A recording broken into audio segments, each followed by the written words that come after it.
What's up, guys? It is Rick Ginn, and I is today.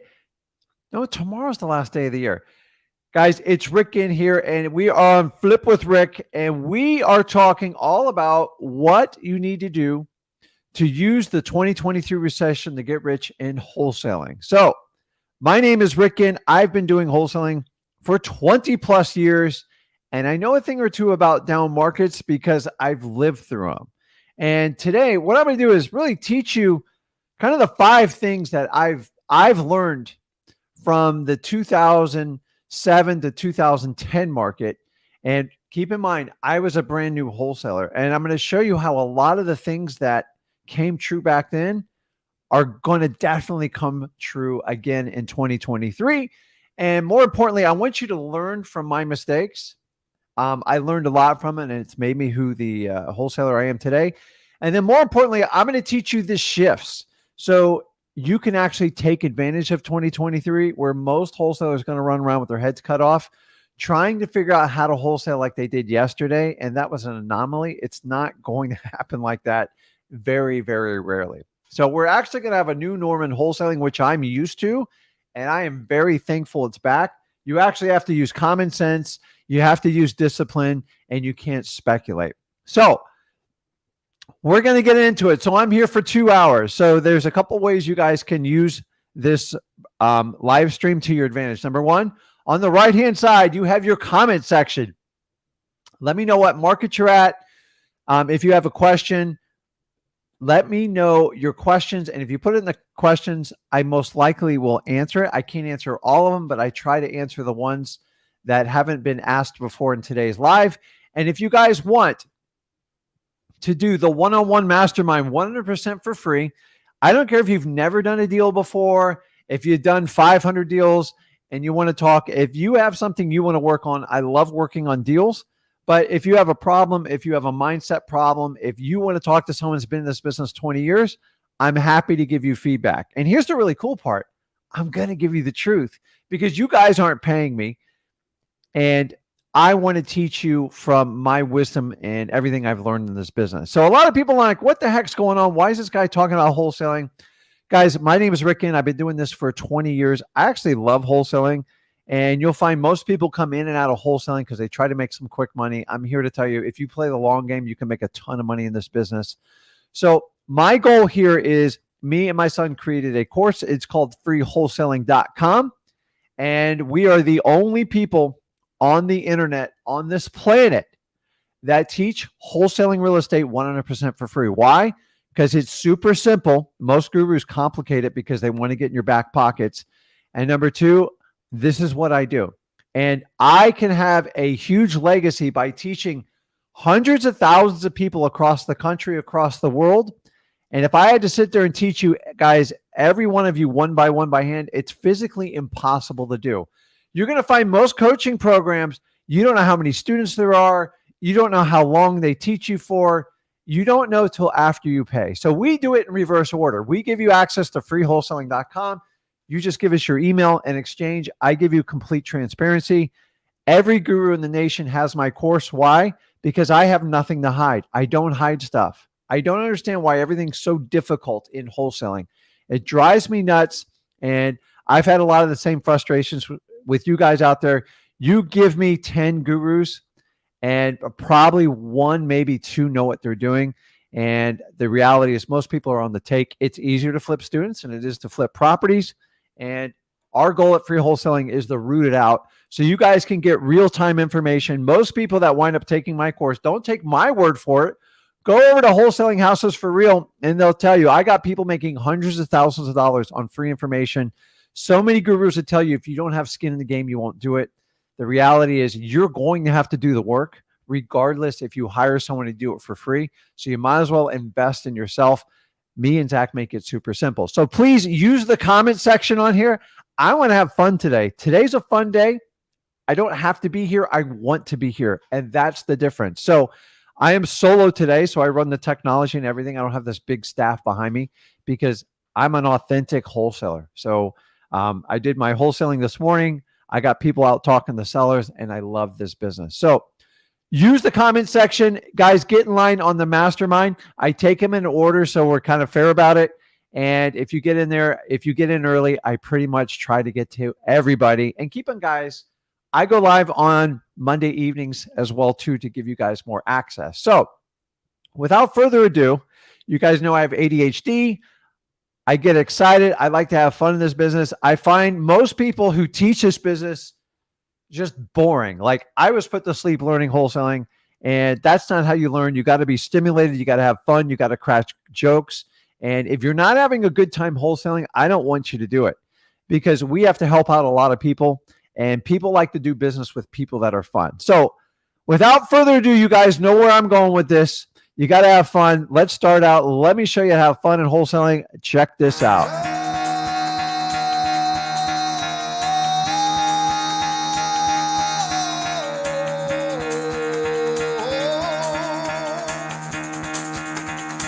Get the fuck out of bed, bitch. Go.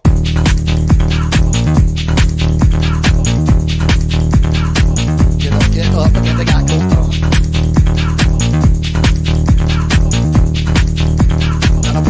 Time to wake up, bitch. Get up. Get up. Get up.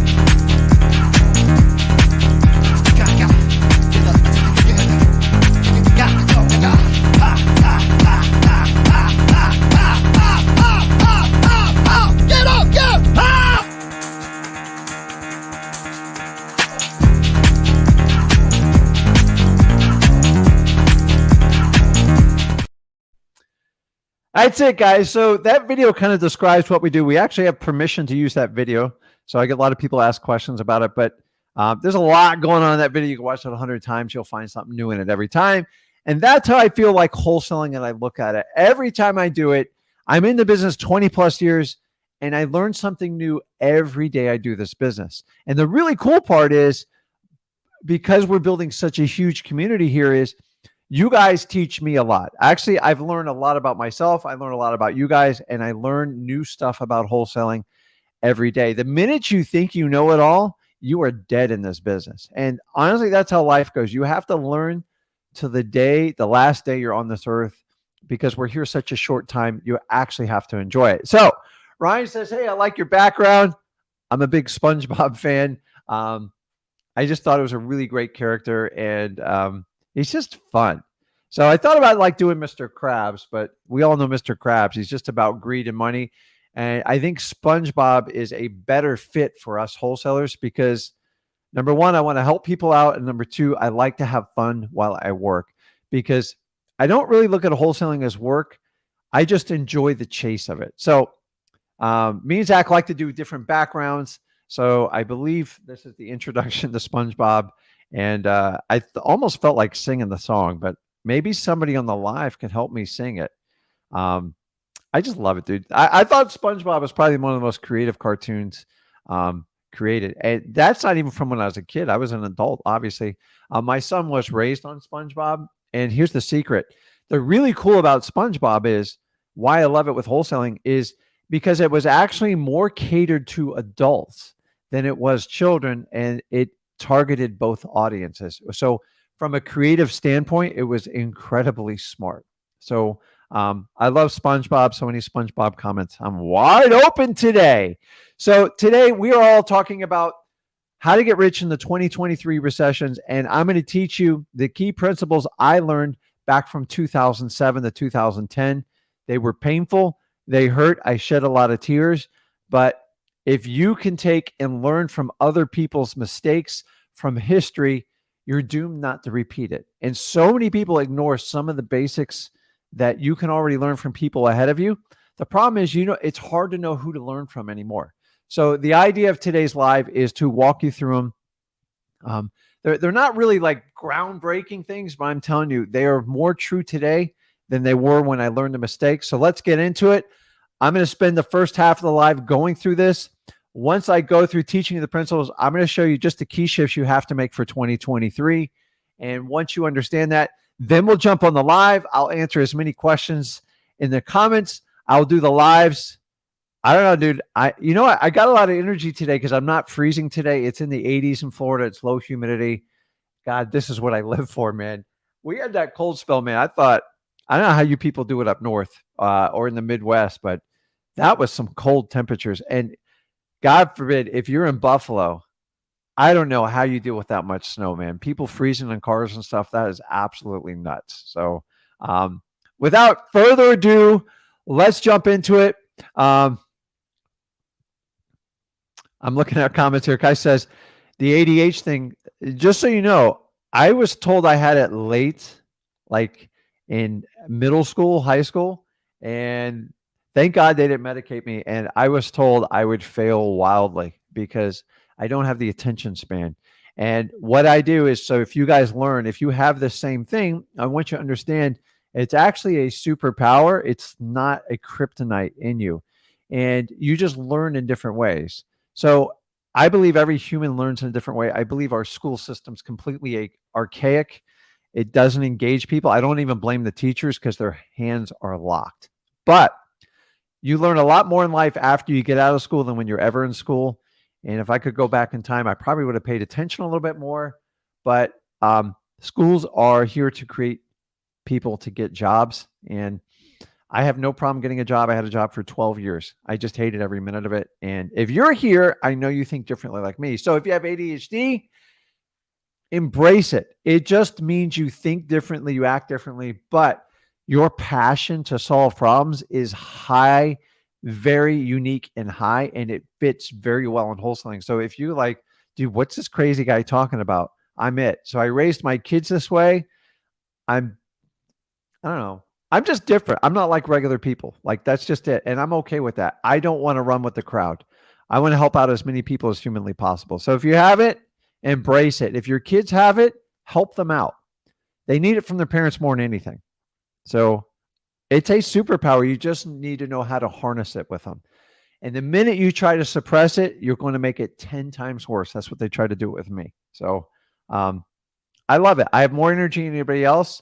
And that's why I do so well in wholesaling real estate. So I was told it would never work. And I'm here to tell you, if I listened to those people, I'd still be sitting at my desk job, making my $75,000 a year, not making this business work. So let's jump into it. Let's talk about the lessons learned from the previous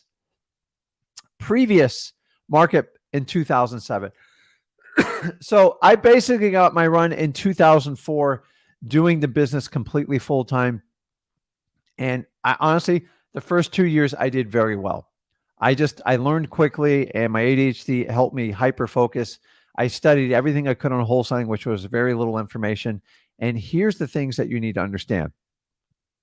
So going into any type of soft market means you're going to have higher inventory and dropping prices. And all that does really is it creates fear in the market. You guys know the famous Warren Buffett quote, when people are fearful, be greedy. And that's the market we're going into. When everybody else tells you to run from real estate, you need to go into it. End of story. There is no timing like wholesaling. You just do it. So remember, you are not buying on a retail level. So people are going to tell you, oh, I remember when I was a wholesaler, even my neighbors used to be like, ooh, the market, real estate market's real bad. How are you surviving? Guys, I never skipped a beat when the market dropped. I just had to make adjustments. So most people will feel sorry for you if you're in real estate and it's down. You are not like 98% of the other people in real estate. You're in wholesaling. We minimize risk and maximize returns. That's what you're doing. So don't fall victim to the rest of the real estate market. You're going to do it differently as long as you stick to these rules. Number one, you have to seek motivation first. If inventory is high and property prices are dropping between 1% and 2% a month, you can't be the first guy to buy these properties or gal. Honestly, you have to be really patient and you have to stick to your guns. And if someone is not motivated to sell a property, I'm not interested in buying it because there's no way I'm going to get the discount I need. So in the last really 3 to 4 years, people have been buying properties at like slight discounts or even close to retail and finding suckers to buy them. Those days are over right now. You can't do it. You have to buy properties at discount. The only way you're going to find discounts is there's got to be some sort of motivation. Someone needs to sell a property fast. They have a huge pending problem on it, or they're in financial duress. Either way, we help them out. This is basically just like a pawn shop, guys. You're just dealing with a much bigger asset, and that's it. So if you're working with someone and you're spinning your wheels, go back and say, is this person motivated or not? And the sooner you seek out the motivation, the better off you'll do. Non-motivated people typically going to waste your time.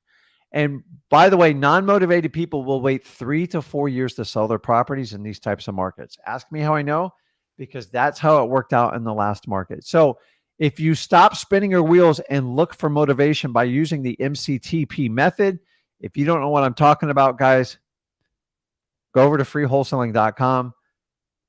As I said, I go into detail on all this stuff, teaching you how to qualify people. The reality is you disqualify more people than you qualify. Using the MCTP method, which is nothing more than motivation, condition, timeline, and price, you can find out if there's motivation. If their motivation is just to sell it for the highest number, price alone is not motivation. You guys have to understand that. So understanding that motivation is going to be sought first. And honestly, if I don't have it, I move on. You're literally wasting your time. Remember, this is a volume game. So if I talk to 100 sellers and 95 want to sell it for retail, get rid of those 95 because you can't make progress with them and you'll work for free with them. It took me a long time to really grasp that concept. The reality is, unless you're talking to a realtor that understands what you do, you're probably going to waste your time until time and circumstances change. And we're going to go on that a little bit deeper. Number two, this is probably, if you get this point, you will master today's life, because I'm telling you, this is probably one of the biggest ones. You ready? Understand the dog tailing effect. And you're like, Rick, the hell are you talking about? And I'm here to tell you, here's how it works. Think about your dog. Sorry, I tickled my throat. So you ever seen, so I'm going to talk to you about my dog. So I've only owned a few dogs in my life. So I love dogs, and I treat them like family, just like the rest of you guys. But you know when your dog starts spinning in a circle, chasing its own tail?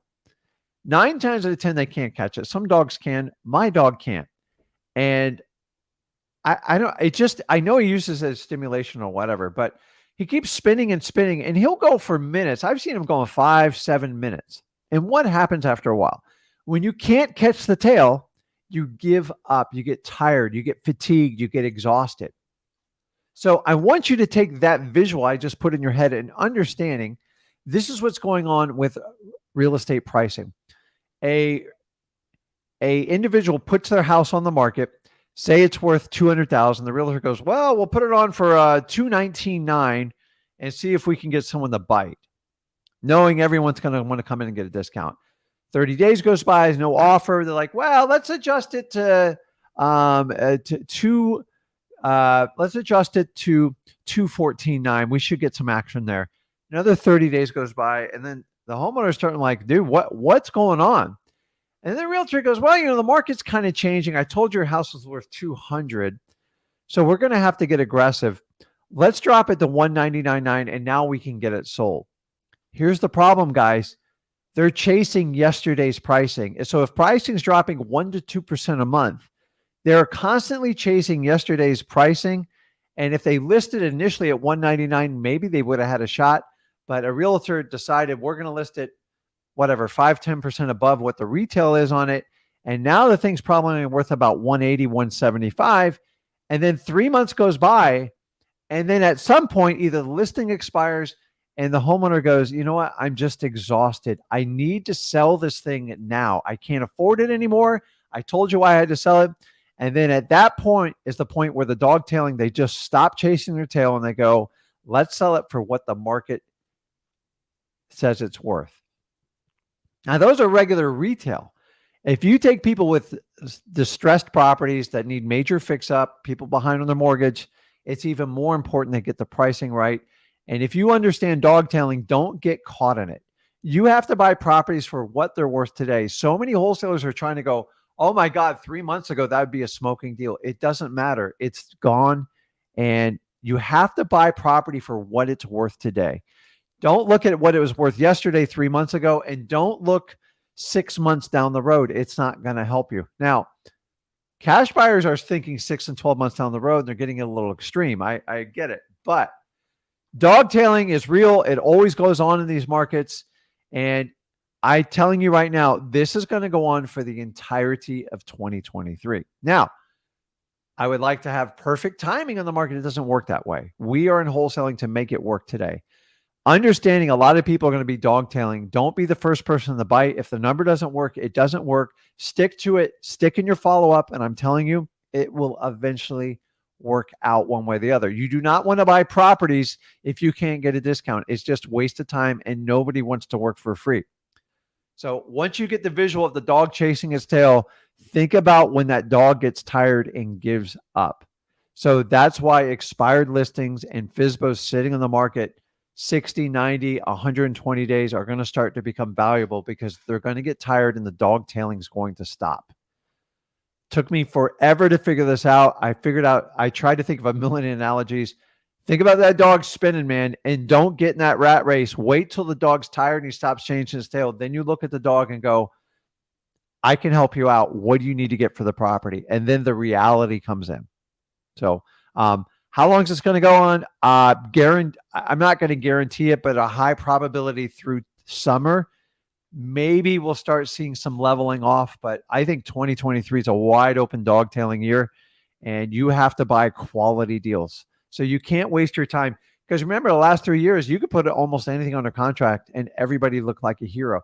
That's why you have so many coaches and gurus right now. They don't even know what to do. Not all of them, but for the most part, that's why you have all these cute little tricks coming out. Novations. I've got a way to do this. I have an agent hookup deal. Guys, the fundamentals have to work in wholesaling. You can dress this pig up however you want, but at the end of the day, it's a pig with lipstick. You just got to go out there and find quality deals. So let me get back here. Let's keep moving. This is true. Speculators are going to be absolutely crushed in 2023. So most speculators are hanging on, and they're getting to the point where, okay, maybe I need to sell this property and get out. Well, they don't understand by the time they get out of it, they're going to lose money. So these are people got super greedy, thought they could make 100 grand on a property. Now they're like, well, like 50. Now they're like, let me just take my $25,000 profit, only to find out they probably won't even break even. So I've got 3 projects we're working on right now. It's just all I have to do is wait them out because the prices just keep going down. So I want you to understand speculators get killed in down markets. We are wholesalers. If you avoid being a speculator, which is what most wholesalers were for the last 3 years, you don't get killed. Wholesalers don't get killed. Fix and flip and speculators tend to get killed because the one thing they have to depend on is market conditions to get their pricing for appraisals, to get a mortgage. Wholesaling does not have that element in it. So this is why I always tell you guys, stay away from the fix and flip world because it's an entirely another different business. You have to learn to work on contracts. You have to have project managers. You have to work with budgets, and you have to raise capital. And it has nothing to do with wholesaling. Wholesaling supplies these people, but most of the people I'm dealing with right now, they're getting killed because they're depending on the market, and the market is dropping, and there's nothing you can do other than throw money at it to get a property sold. Closing costs. I heard of people throwing in cars, big screen TVs, whatever you have to do to sell a property. There's people that are buying down people's mortgage rates, spending $5,000, $10,000. Guys, we don't do this as wholesalers. So why do I say avoid being a speculator and fix a flip? Because when things are good, they're phenomenal in this, but they always get caught with their pants around on their ankle and the party ends. I know a guy that owns 7 properties. You can't give them away.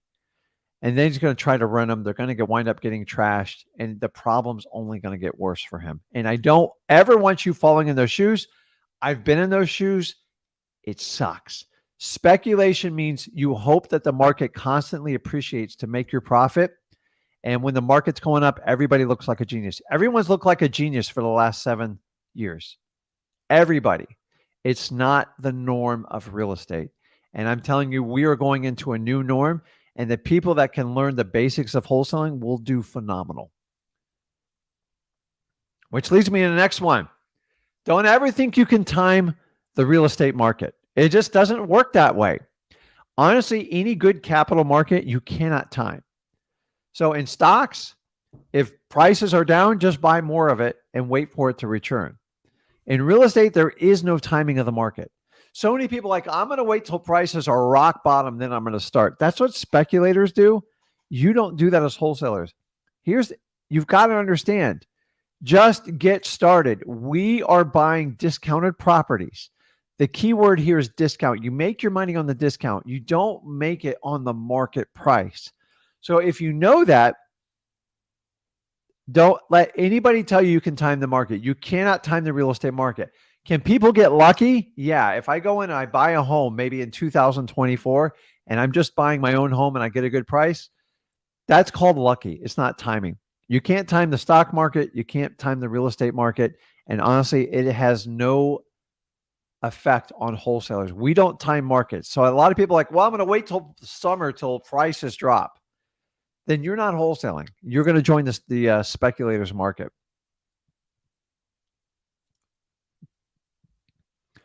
My next key point is here, you have to stay disciplined in a down market. Honestly, you should stay disciplined in any market. When I say discipline, I want you to understand is this refers to all aspects of wholesaling. Number one, you have to consistently market and engage and talk to sellers on a daily basis. And you need massive amount of volume. The only way you're going to do that is you're going to have to come up with a regimen and you're going to have discipline. Guys, when I was an absolute no name and nobody knew about me, everyone's like, how do you get all these deals? But they didn't see me up at 7 in the morning, staying up till 9, 10 o'clock at night, constantly calling people, doing everything I humanly possibly could. Nobody's there. Just like nobody's around when Michael Jordan sitting there making 2,000 free throws. It's painful. I didn't get lucky, guys. I just did the work. And I was so desperate to get out of my current corporate job. I would have done anything. Honestly, I was so focused. I had my why. My conviction was through the roof. My belief was set. And I was going to go through that brick wall no matter what. And if you don't have that mindset, wholesaling is very tough. So the other part of discipline is like when you're buying deals, you cannot reach for deals anymore. If you find your hand reaching out, pull it back in. I'm telling you, the deals only get better the more patient I am. And I am highly disciplined. I can't tell you in the last 3 months how many deals we've turned down in our company that normally I would have jumped all over, because I know these markets are pulling back and I know what my cash buyers want. And they're telling me they need to be this discount level or I'm not buying it. So I'm not putting stuff under contract that doesn't work anymore. And I stick to my guns. And as I adjust my parameters, I hold to them.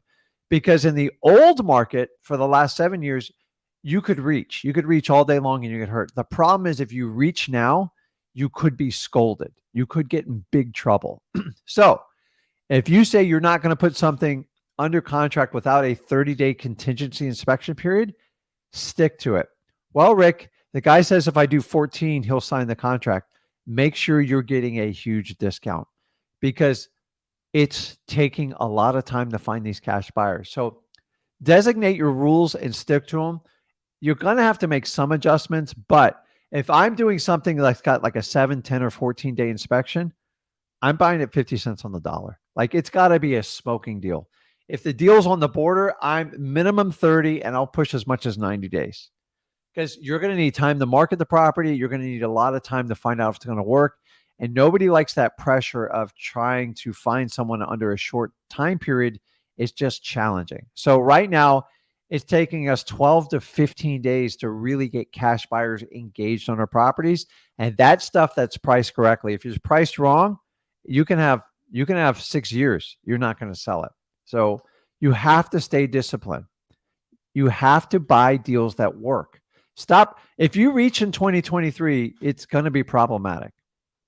And you know what? You don't want to be that guy or girl in the business where you write 1 million contracts and you never come through on them because the title companies will blow you off. Your cash buyers don't want to work with you anymore. And sellers will eventually find out about your reputation because it's going to wind up online or somewhere you don't want it. So do the right thing and stay disciplined. And last but not least, before I show you the shifts on this, wholesaling works in all market cycles. Like some people think, oh, it only works in a smoking market cycle.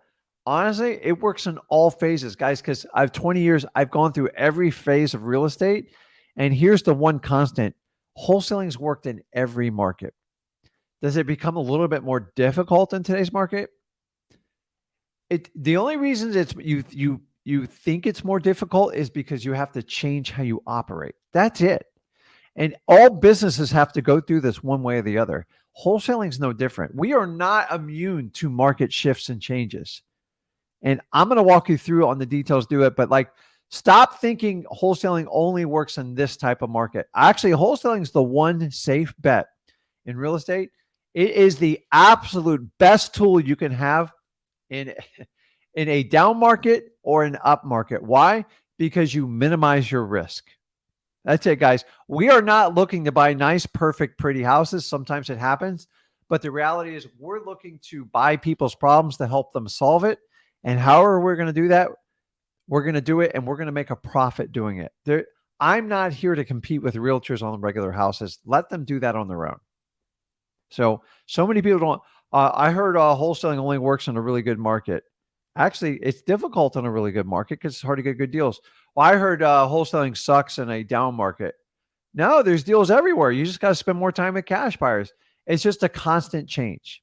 And that leads me into our next bit here. We're almost done. We're going to do the questions. Don't worry. So let's talk about the simple shifts you need to make going into the 2023 market so you can be successful in wholesaling. And I've already basically gone over them, but I'm going to give you 2 rules. And this is the only 2 rules you get out of this live. Then I feel like I did my job today. And guys, 2023 is going to be different than how this business was for the last 3 to 4 years. End of story. I got frustrated back in 2014 on the guru spillover, like these crazy courses that came out everywhere, and everybody promised to fix all your things. And what happened? We have a 95% course failure rate in the guru business because it's oversold. And number 2, the support is just, meaning, how do you serve? If you have 500 students, how do you service 500 people? It's impossible, guys. If I took 10 of you on personally, I make it my mission if I was going to do that. And I honestly couldn't give you guys the time because I'm running multiple other businesses. And honestly, it's not fair. So I try to make it simple. Let's turn that 95% upside down. So if I'm engaging, say, 500 people today, and say 5% of you take action on it, whatever, the 20 or 30 people, I'm fine with it because I know you guys want it. The other ones, they're going to la and do what they want anyways. And I just don't understand how people coach people knowing that most of them are going to fail. And then here's the crazy part: is they blame it all on you guys. They weren't paying attention. They weren't doing it. I go, maybe your material wasn't all it's cracked up to be.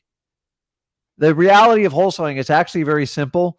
You have to do these set things, and you have to do them over and over every day. The problem is that doesn't sell in the guru business. So that's why you have a guy on the beach with a margarita, with a computer, flipping houses, says, I never talked to anyone. It's complete BS. You got to go out there and bust your butt. And that's the big lie being told to everyone. A lot of people are like, well, you can do this way, and you don't have to do wholesaling because that's hard. Listen, you want to be a cupcake and do stuff like that? Go for it. You're just going to get disappointed. Anytime you have to take a shortcut and it sounds easier, you're going to get killed. I'm telling you, dude, I've been on this planet for a long time. And anytime I've tried to take a shortcut, it's problematic. It's going to cost you more money, more time, and it's going to burn you out. So when you hear all these crazy titles for courses, and by the way, there is an active people out there taking our courses, chopping them down and selling them in 2,000 to 3,000 piece bits, word for word. I don't care, guys. Go out there and sell it all you want. You guys got to get smarter in 2023 where you spend your money. You got to go out and take actionable steps. If you're going to give 3, 5, 10 grand to a guru to learn wholesaling, I'm just telling you, there is no shortcut. You still have to do the work. You're going to have to hold yourself accountable. And for that reason, drives me nuts. Okay. So rule number 1, I always tell you, in 2023, you're going to have to focus on seller motivation first. End of story. If you don't do that, you're literally going to waste your time and you're going to give it away. And you're going to get stuck in realtor world. What do I mean? You're trying to convince people that aren't motivated to sell you their house. They're not going to do it. Honestly, guys, wholesaling is not a sales job. It's a qualifying job, a disqualifying job. Find people that have a problem and fix it. Don't sit there and take the people with nice, pretty houses, with nice, big, fat jobs that want an unrealistic price level that only a realtor can walk them through that mess. Find the person who goes, Rick, I need to sell the house. I have a problem. Give me a fair offer and I'll move on. And then you take some time and work with them and come up with the best deal possible. I got to tell you, man, the first 2 years, I thought it was like, I tried to sell everybody. And what I learned is no matter how many words came out of my mouth, I just wasted my time.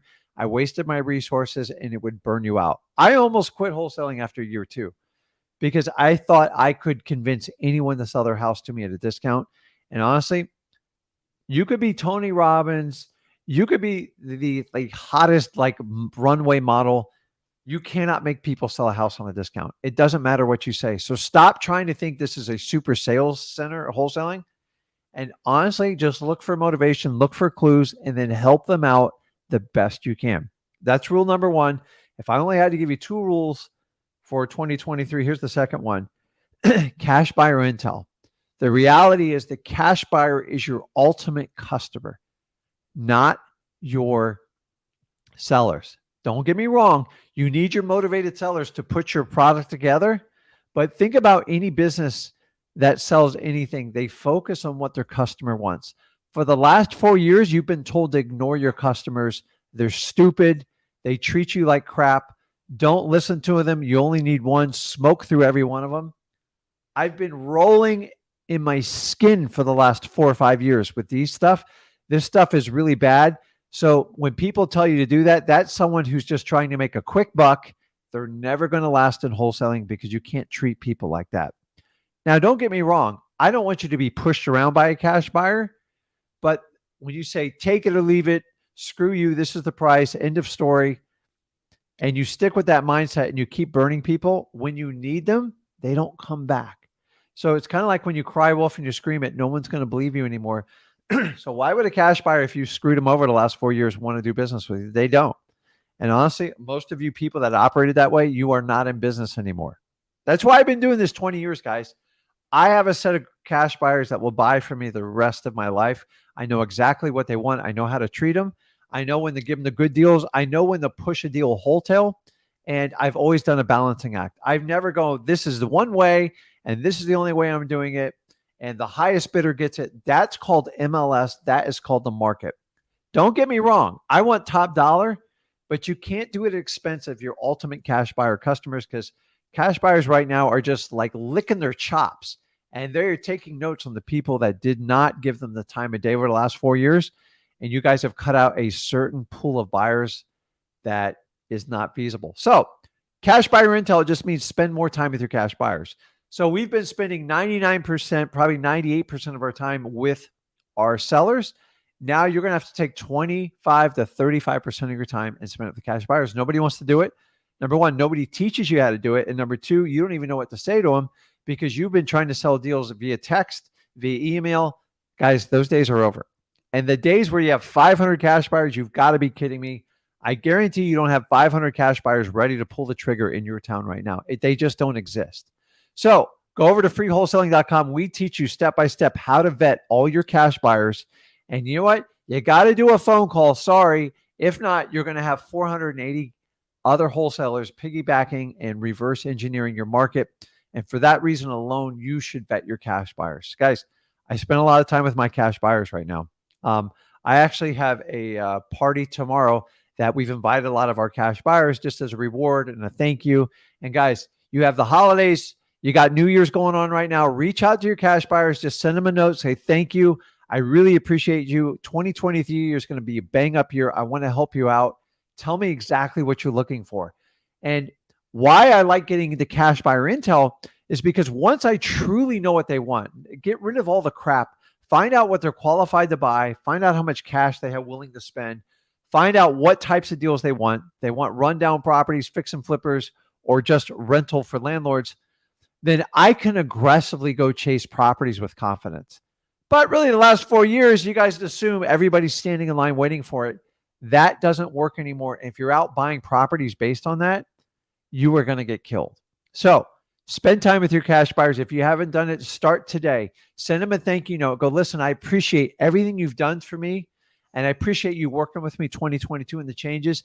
And I can't wait for the value in the properties I'm going to bring you in 2023. Tell me what you need. I want to work with you. And guys, if you find the right cash buyers, and they're far and few between. So when I have 50 people fill out my form, when we market form, when my staff goes through it, I'm lucky to get one or two out of it. It's just the truth. Most of them are wholesalers, and I get it, and I teach you guys how to reverse engineer it. But most wholesalers don't understand this concept.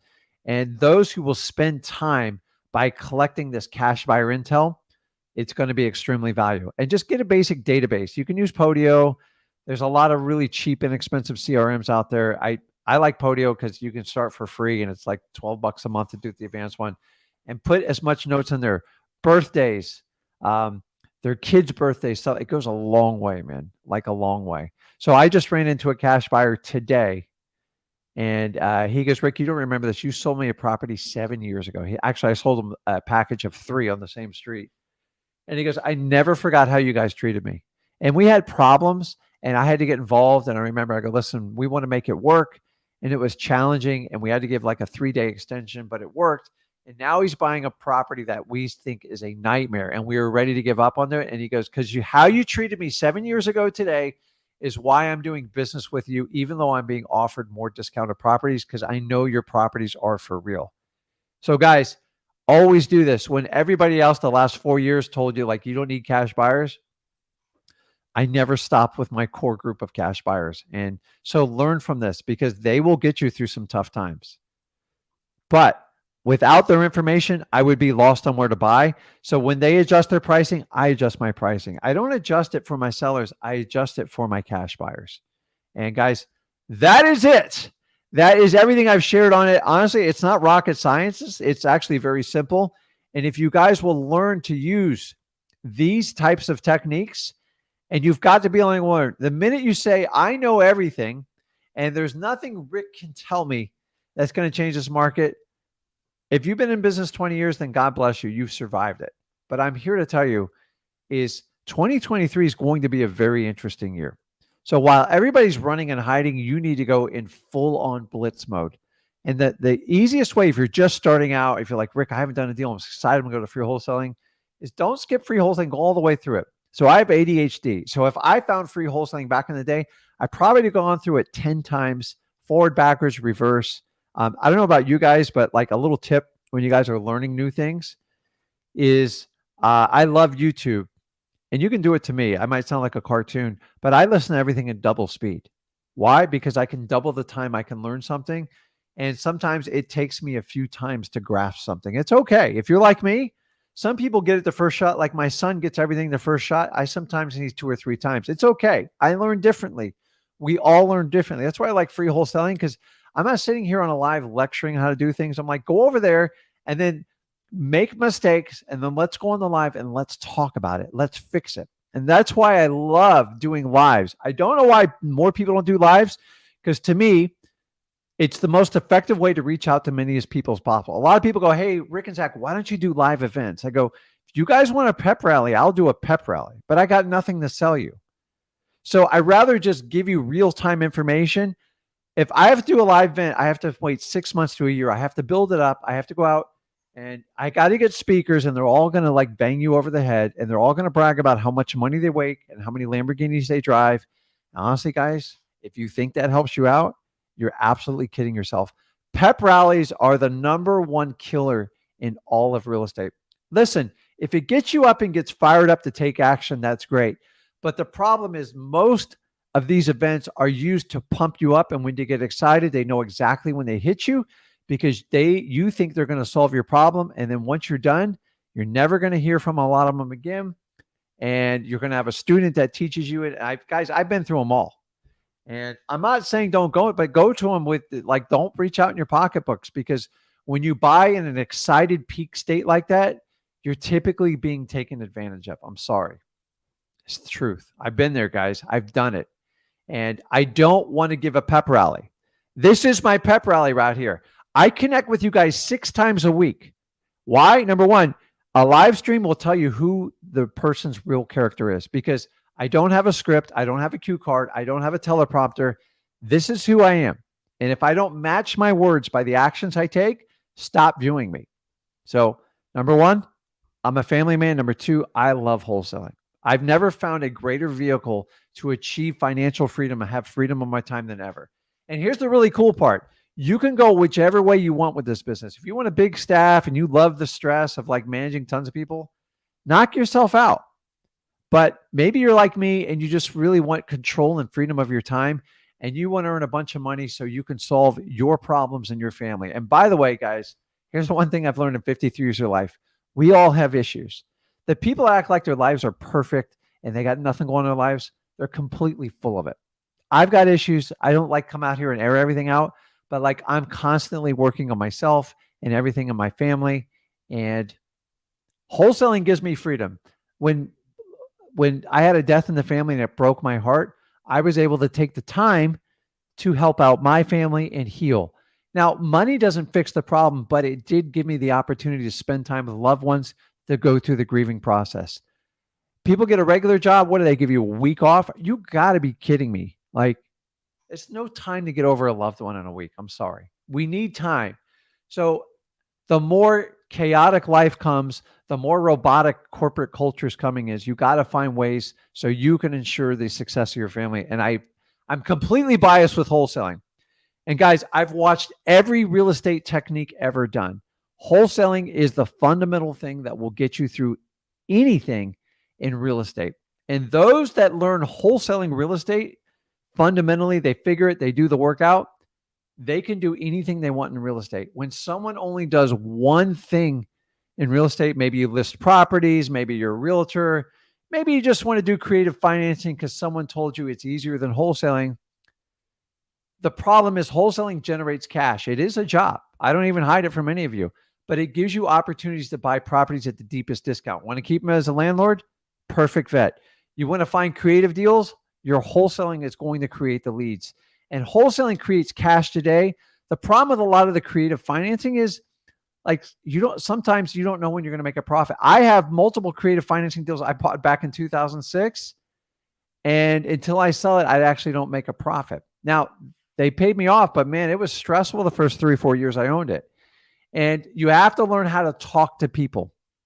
And wholesaling gives you the exposure you need in real estate to learn how to talk to people and negotiate real estate. And I've never found another vehicle in real estate that will give you more of a crash course than wholesaling real estate. So that's my spin on wholesaling real estate. I'm completely biased.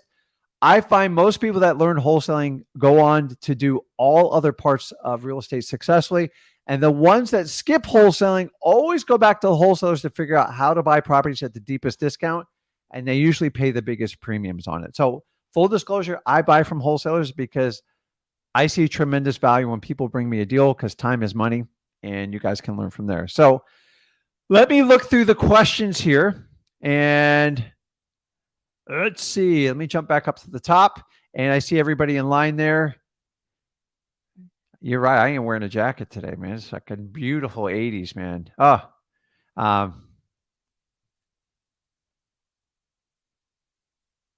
So here's a perfect example. So Patrick says, past year got very close in my market, but was so crazy. People expect more than the numbers calculated. Do you think it's going to change? Yes. And I went through all the details on why it's going to change. You have to focus on what your cash buyers are going to pay for these properties. So Jason says, my girlfriend loves this guy. So you're talking about the guy we do in the beginning. I do too. So I think it's like hysterical. Let's see here. I highlighted some others.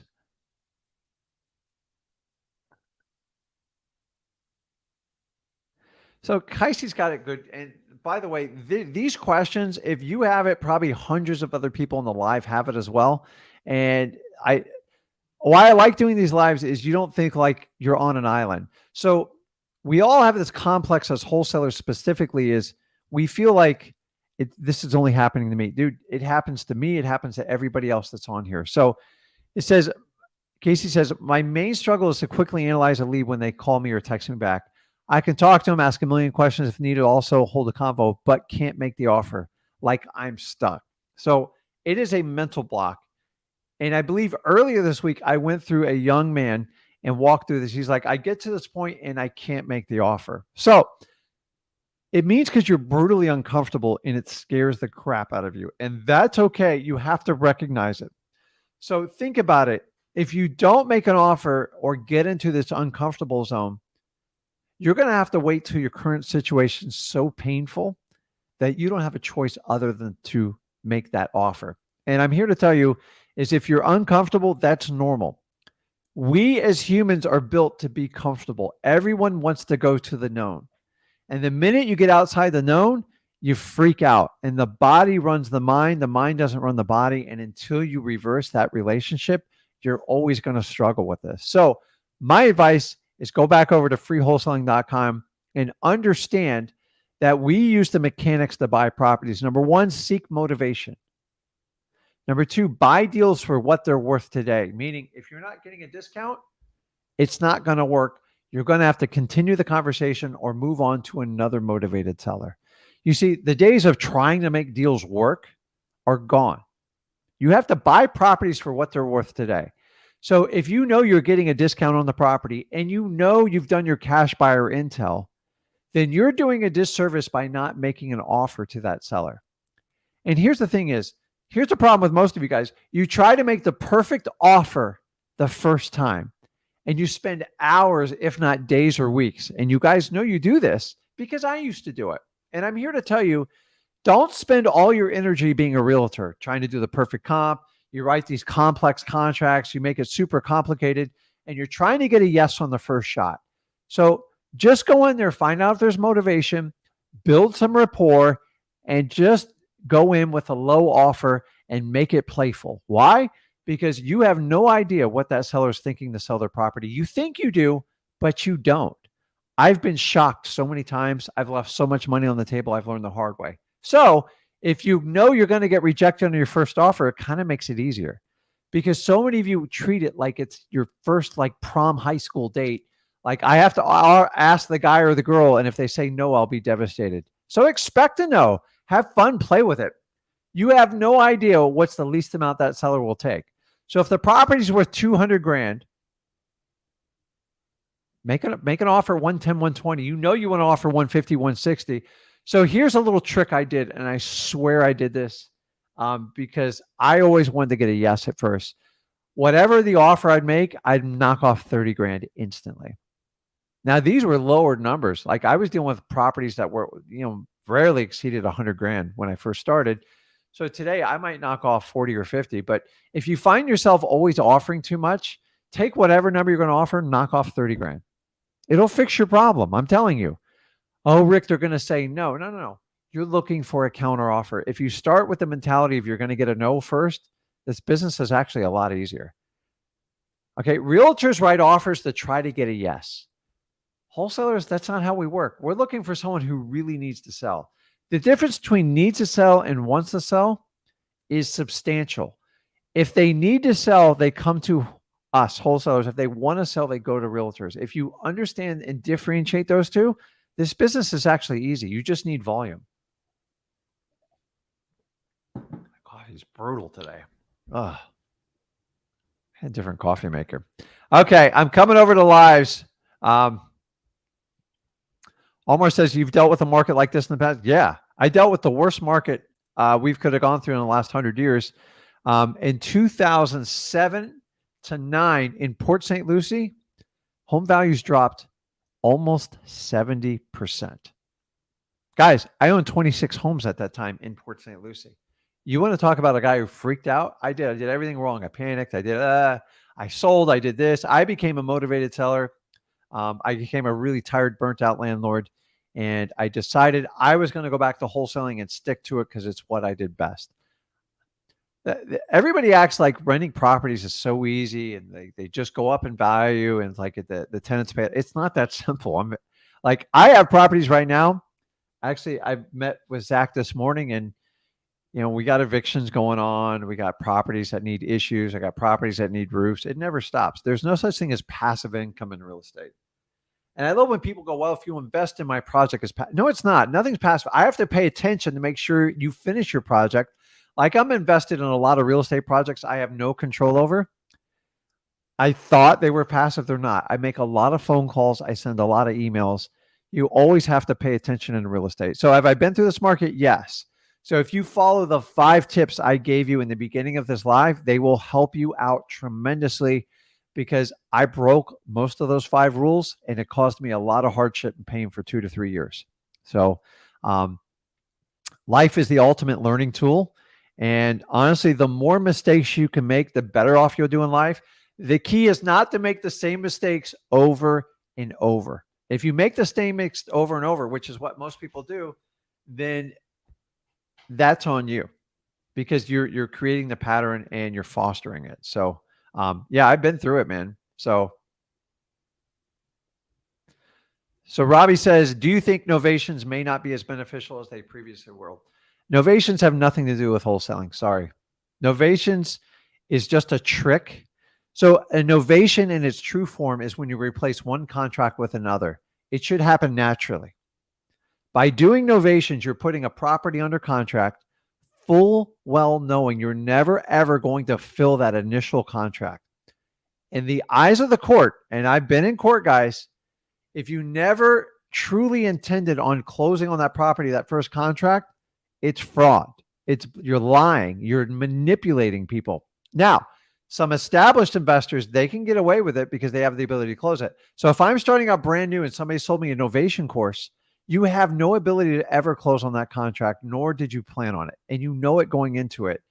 And then let me get this. You're going to enter into a power of attorney. You're going to enter into a listing agreement. And remember, your power of attorney is a fiduciary responsibility. There's no way you can buy the property for a huge profit and look out for the seller's best interest.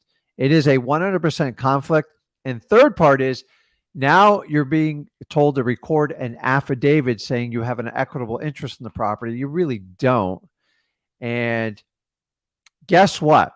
The title companies have all figured out. The underwriters have figured out what's going on.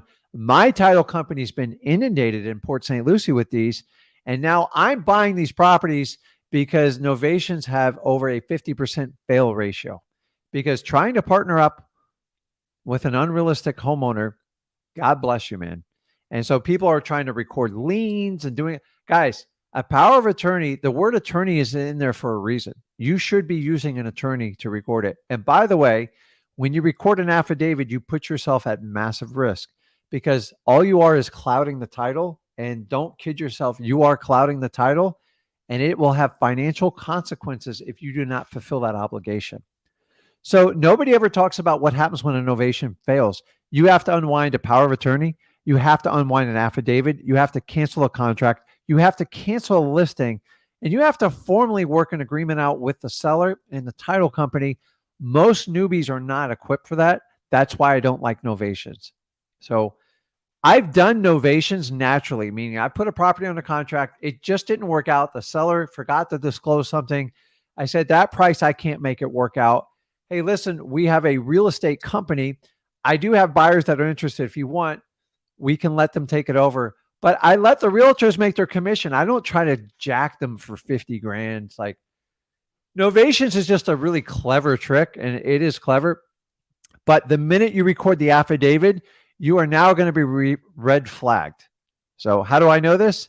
Because like right now, I had a property where we had a problem. Somebody else tried to buy it. I tried to record my affidavit legally, and the court system will not accept it without my attorney, a copy of the contract and everything. So guys, when you record your affidavits with your novations, you're going to be called to the table. So I have 5 local title companies, and if you record an affidavit less than 6 months, it has to go through an underwriter, and you have to explain in detail the whole thing. And I find most people, novations are not very truthful with the seller, and it creates problems. So I don't like novations. It's my opinion. I'm not giving you legal advice, but I'm telling you, look up and talk to your attorney what a power of attorney is. And if you guys don't believe me, take the paperwork you get for your novation courses, because they're out there everywhere. Why? Because it's sexy and people can buy it. Give it to your attorney and see if they bless it. More than 75% of the attorneys goes, listen, you got a lot of risk by doing this. And you're talking about a guy who has the ability to do all these. I don't do novations. I don't like them. And I don't think they belong in the hands of beginners. And that's my opinion. I'm not going to change it. If you think it's easier than wholesaling, God bless you, man. Because, by the way, they're going to close it where you can't record these affidavits anymore, or they're not going to issue title when there's an affidavit like that anymore. So it's a problem. And by the way, when you record an affidavit and you're wrong, and a lot of you are going to be wrong when you do it, you are now open for defamation of title, and it's very expensive. And then you're going to be held liable. Why? Because now you're considered the professional, even though you're a newbie because you bought someone's $3,000 Novation course. Guys, I'm not raining on parade. I'm just telling you, unfortunately, I've spent time in the courtroom, and the judge always will look at your intent.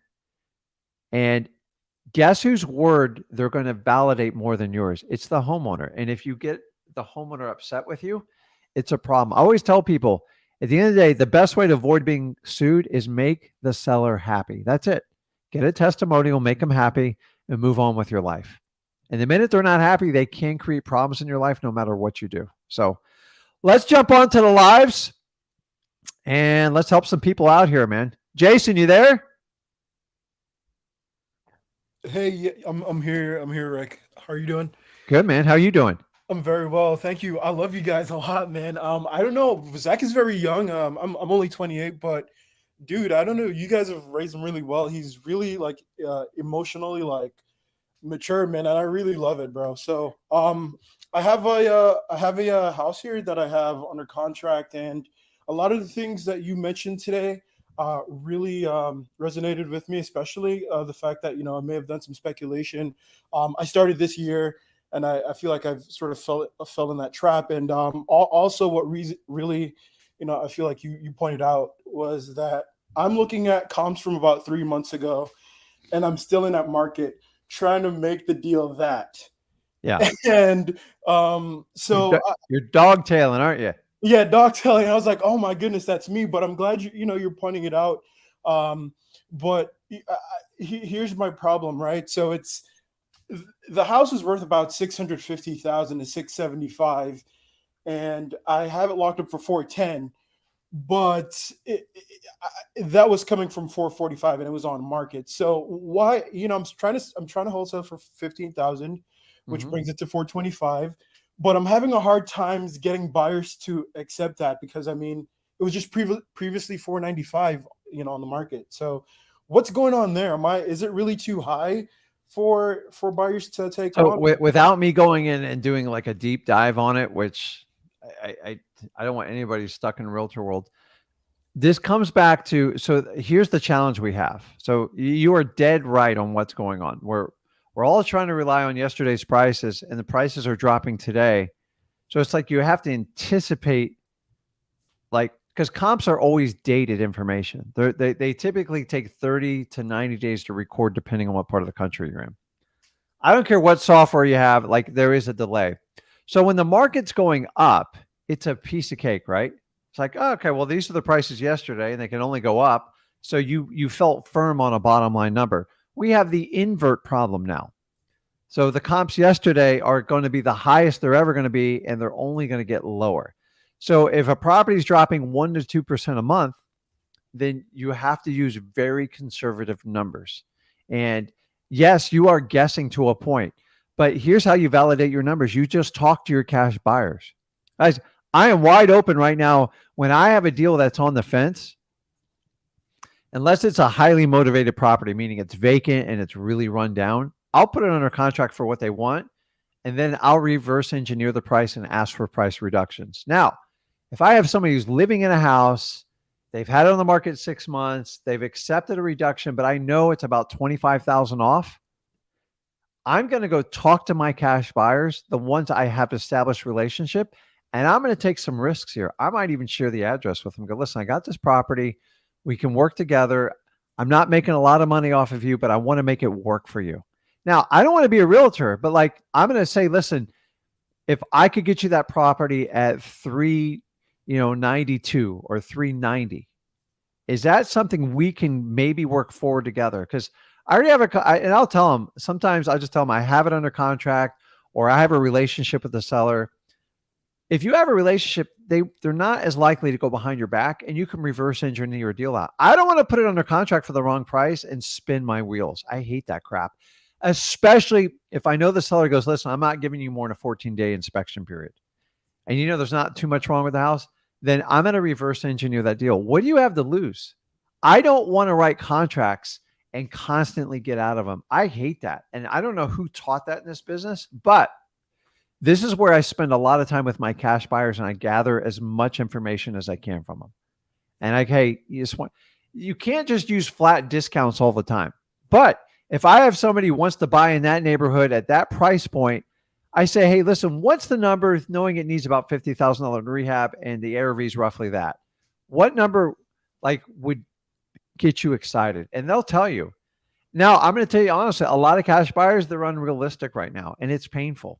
So a lot of times I'll go on a property like that at $250, I'll buy it. I'm like, duh, I can't get it for $250, but realistically, what's your top line number you could do? Because I might be able to put this together right now. And the idea is get them excited about it. I show them photos and stuff like that and go, listen, I've talked to the seller. It's a perfect project for you. I've seen you've bought these 4 houses. This would you have to spend a lot more time with buyers. Anything that's on the bubble, you better make sure you have someone lined up somewhere for it. The old days, all the cash buyers came out of the woodwork. You didn't have to do any work. It was never like that when I first started wholesaling. Not even close. And honestly, from 2014 all the way till the end of the summer, it's been crazy. I actually had a tough time I operated, it was easy, but I go, this can't last forever. Well, the day's here. So the problem is we're trying to comp properties based on yesterday's prices, and we're dogtailing too. And you have to buy stuff that has value in it. Here's the funny part. The sellers don't even know what to sell their properties for anymore. They're clueless. So many people go on here and go, well, the guy was offering me the house for $250,000. But he had it listed for $400 3 months ago. So I paid him the $250. I'm like, $250 is the market number. You overpaid for the property. So I don't have a crystal ball for you, Jason, but I'm here to tell you, I have to buy properties from people who need to sell. The people who they want to hold on to it, they're never going to figure it out. They're going to wait and wait and wait. And eventually they will sell it for market price. What price do you need to buy it at to be successful in wholesaling? You have to get it below market. So if someone's dogtailing just to get the market price, you're wasting your time with them. And you've got to identify that sooner than later, or it's going to burn you out. Now, here's the good news. At some point, this crap will stop. And once you figure it out, you're going to run for the next 5 years. Nice. So you got a choice. You can either get out of the business because it's a little bit challenging to price stuff, or you can figure this out over the next 3 to 6 months. But once you figure it out, and once there's a bottom of the market, it's gonna be really easy, because once we know there's a bottom line number and it's at least flatline pricing, you can confidently put properties under contract without over talking to your cash buyers and know you'll have a predictable, profitable outcome. Right now, dude, we're on soft bottom, and I know it. Okay. Dude, I was looking at a deal the other day for $375,000. I'm like, that's good. That's good. Because I kept looking at yesterday's prices. Dude, it just sold for $240. And I was going to go in at like $300, and I had to go back to my rules and everything. I'm like, this is stupid. But there's always an idiot out there who'll pay a little bit more. Remember, you've got to be in this business for the long run. You have to buy for today's value. If you don't have value in it today, it's not a wholesaling deal. The speculators of yesterday, they're all going to get wiped out. It's going to be painful. It's going to be ugly. And I'm telling you, if you can survive in wholesaling by buying value add properties, you'll do very well. And so the problem is, how long have you been wholesaling for? I started this year, and I got my first deal. Actually, after I spoke to you guys on the live stream, Zach told me to go ahead and do 100 refer driver for dollars, 100 for sale by owners. I got my first deal that way from FSPO. So now I'm looking for my second deal. It's been months, but actually I'm so addicted to doing this, and I've been getting better. But now I do have something under contract. But it seems like I really didn't follow the rules like, you guys said, Yeah. and now I'm paying for it. Yeah, I know. So you get a little bit lucky. So the reality is, I'm here to tell you the reality. If you guys followed all the gurus over the last 3 to 4 years, you're going to have to open up your mindset and go, okay, that was the lucky run. Now I actually have to do this business. Yeah. And dude, it's not sexy. Like, get a guy who, take like a UFC MMA fighter. Like, I'm biased. I love that stuff. Dude, those guys have to go in and grind every day. Like, they don't take the sexy way out. They have to be prepared for the next fighter coming up and assume the guy's going to try to kill him, he or she. And it's no different in what you do. You have to, like, people will take advantage of you. Like, do you ever let me ask you, Jason, you ever think I've lost money on a deal? Oh yeah, I'm sure you have. The only time I lost money is when I broke my own rules. End of story. I did fix and flip for a while. Hey, dude, it's a completely different business. Wholesaling found the deal, and then that part of the business had to figure out, and I had to figure out how to work with contractors, and I didn't know how to do it. And to this day, it still drives me nuts to the point I hire someone to do it, and it's expensive. And then you have to have project managers, and then all this eats into your profitability, and that's how you wind up with these fix and flip shows. Like, if they showed you the real numbers, you would never even touch a fix and flip. It's the truth. Guys, I've been around 20 years. I've done a million of them.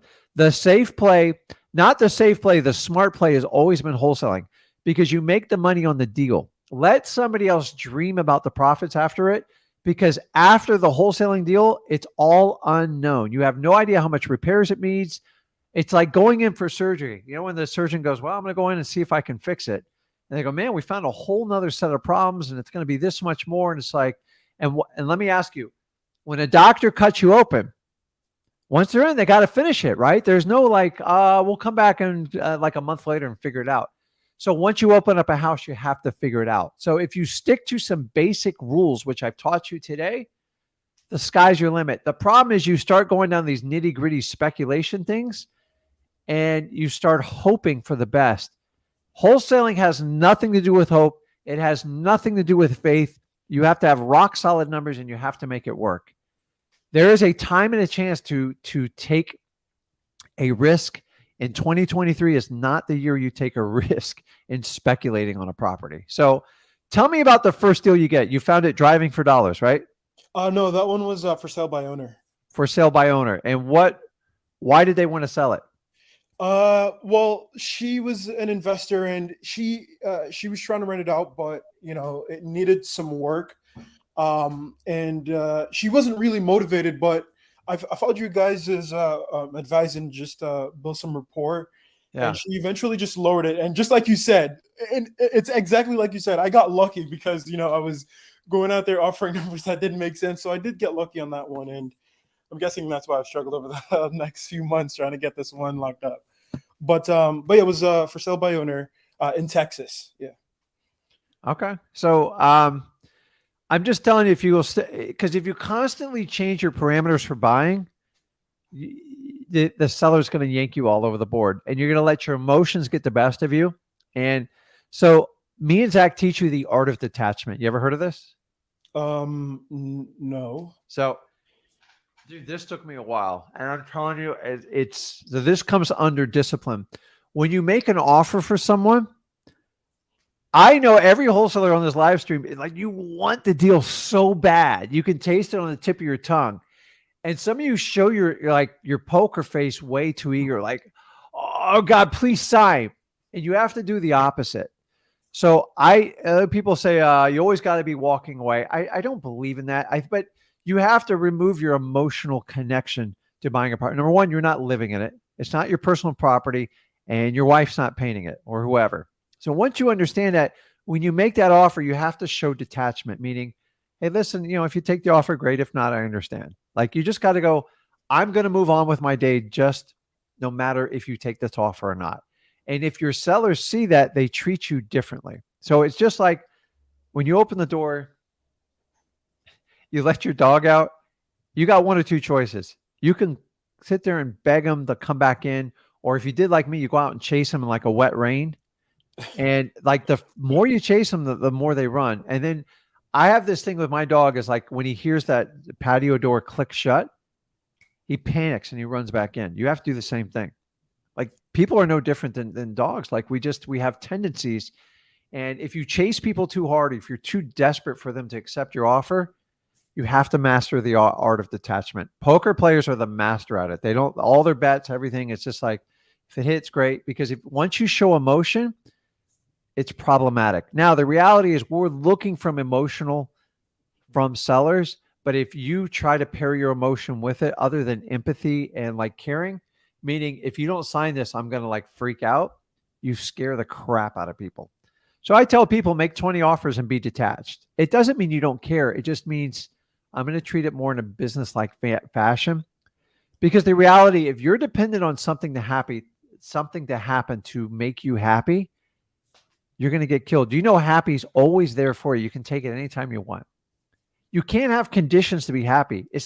You're never going to fulfill it. I've been on this planet 53 years. I'm here to tell you, choose happiness. It's just easier. It's always there. At the end of the day, if someone doesn't take your offer or not, you need to move on with your day and just seek other motivated sellers. So many times when I started out, I hung my hat on making an offer. I go, man, if this guy doesn't take this offer, I don't know what I'm going to do. Yeah. And it was the wrong methods. So how do you fix that? Make more offers because it's easier to come less detached to it. And if you find yourself talking to a seller way too much, trying to convince him, you're too attached to your offer. So detachment, the art of detachment, it works. Don't do it on your family. You do the opposite with your family. But when it comes to business, that detachment level, I respect whenever I deal with mechanics, anyone like that. I just want them to get the job done and like know they're going to get it done. And your sellers want the exact same thing. Once they see you're emotionally attached, you freak them out. They go, Rick, why are you so dependent if I get this deal? I had a seller tell me this once, and I remember going home like, I must be doing this entire business wrong. And I was. Why are you so desperate to get my property? And I overpaid for it, and I wound up losing money on the deal. And from then I never looked back. I go, I will never, ever make that mistake again. And now it's just like, sometimes when a seller tells you no, they're doing you a huge favor. So I never go for no on the first offer. That way I'm not nervous about if they accept it or not. I expect them to reject it. And then I just work my way up the line. So many of you try to get that perfect offer, that yes on the first offer, and you get disappointed. And then where are you going to go from there? Like you just gave your MAO. Like, what do you do? Your conversation's over. There's nowhere to go. Or if it's worth 200, I offer 120. They're like, get out of here, Rick. You're nuts. Like, I didn't think you'd take that. I go, but seriously, let's talk about it. What do you really need to get out of this prop? And then they'll come back. Well, I talked to my wife. I can't take anything less than 155. I'm like, okay, now we're working somewhere. Now I'm somewhere between 120 and 155. Before, I'm thinking like they have to get 180. So if you're one of those people that always know what your seller's going to take, stop it. The only way you know is to get a counter offer out of them. End of story. And realtors are like pretty good about this. That's why they overprice all their properties. So they make us feel like we're getting a deal. So just stick to your rules, go back to the basics. And if you seek motivation first, you won't waste your time with people that aren't motivated, because no matter what you say, you could be the slickest salesman in the world. It ain't going to work. I've tried it, man. Okay. It won't work. So what else you got? What do you need help with? Yeah. So I guess, not to take up too much time as well. So I've seen other properties that are very similar to it, and they've been sitting on the market for 60 plus days. So, and also I need to get an extension on my closing time, because I asked for too little of a closing time and inspection period. So in the situation, I know I've shot myself in the foot, but I'm going to take your advice with the detachment and just go in and ask, for an extension on the time. And that. So do you have it under contract right now? Yes. And how long of a contingency period you have? It was 10 days. Oh Lord. Yeah. So I'm going to give you some advice. It's going to be a little bit painful, but you got to hear me out on it. Okay. You don't even know how much of a discount you need, do you? Or if you even need one. Yeah, no, I don't know. So Sometimes when I don't know, or like I spend a lot of time with cash buyers. That's what you guys, if that's the one thing you understand, I've been doing this 20 years. Your cash buyers will give you the confidence because they are your ultimate customers to see what you need to buy properties for. Stop letting everybody else tell you what you need to buy it for, the 70% rule, any of that crap. Find out what people will pay for stuff and then just reverse engineer it. That's number one in the down market. Number two, if you have no idea, if you just ask for an extension, you're just probably going to be in the same boat 2 weeks from now anyways. Oh, I see what you're saying. Okay. So, So here's the ultimate art of detachment. And this is really hard for people who've never done it before. I really struggle with this. Sometimes when I don't know, and maybe I was wrong and maybe I made an emotional decision, I go just like, you're going to go, hey, can I get an extension?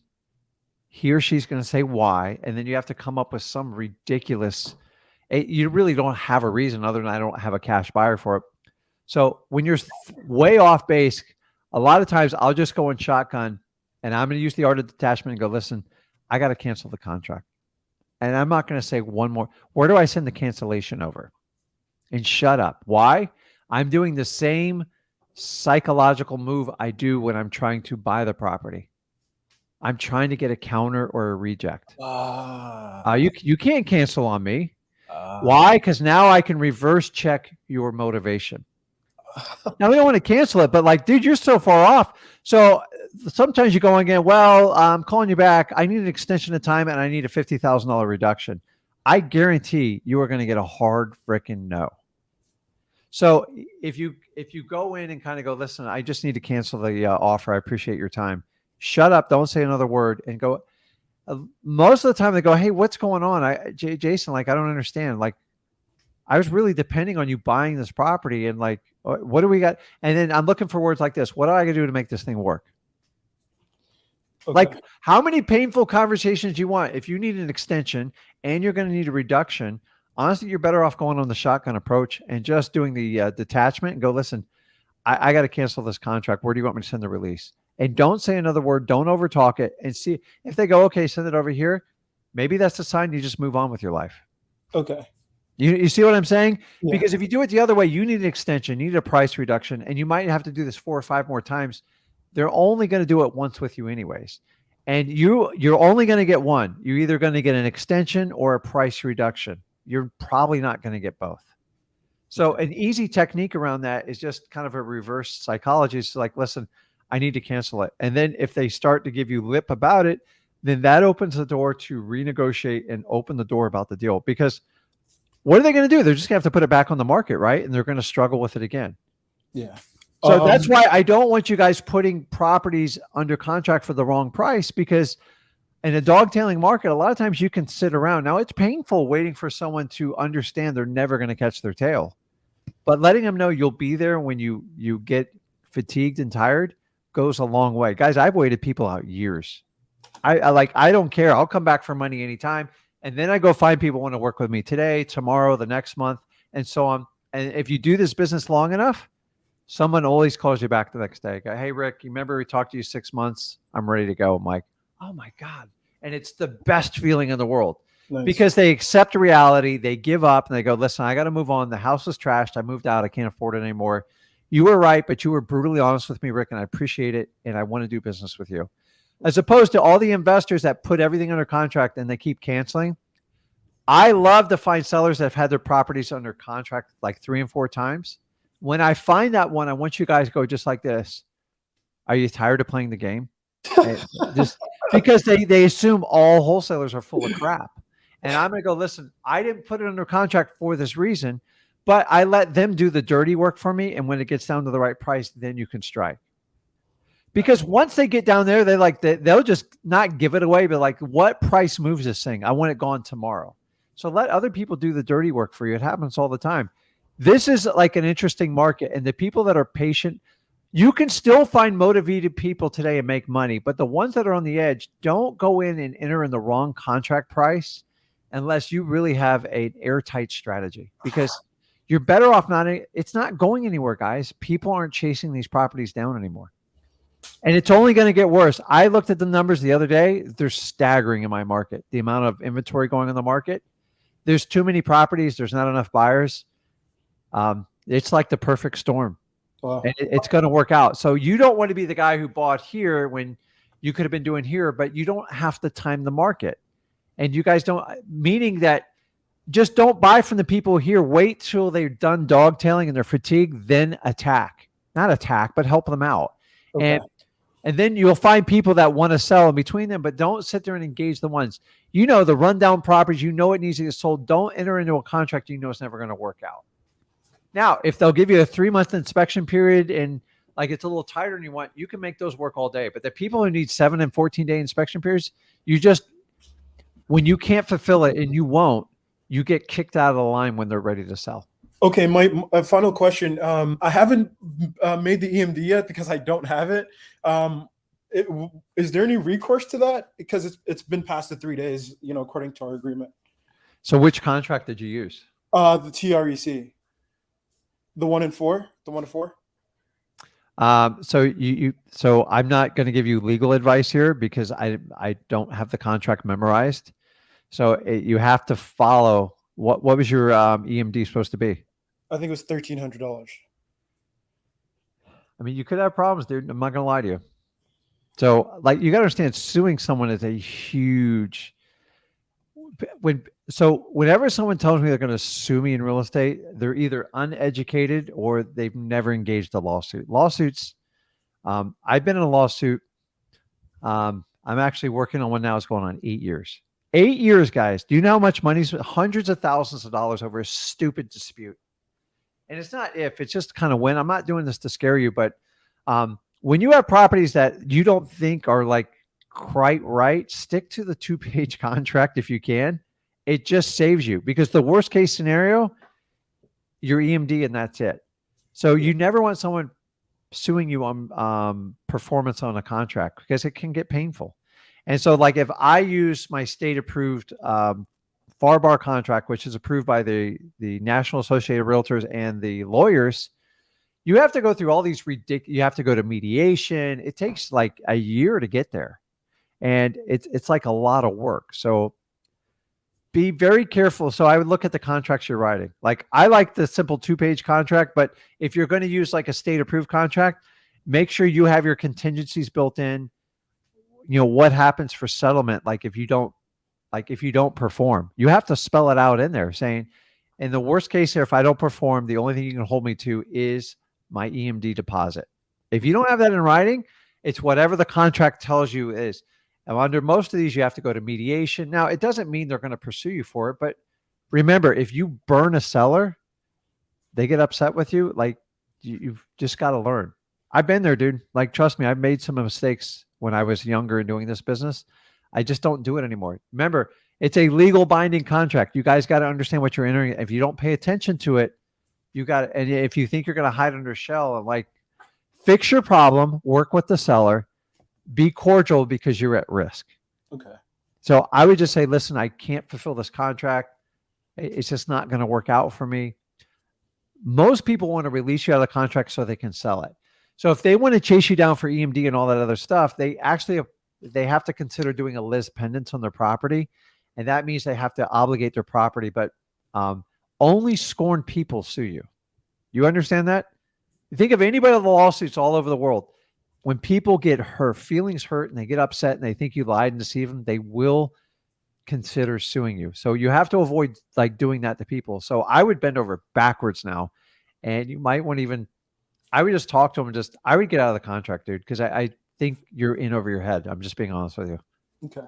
If you've promised an EMD and you haven't delivered it, I just say, listen, I've got to get out of the contract. It doesn't work. I apologize and make it painless as possible.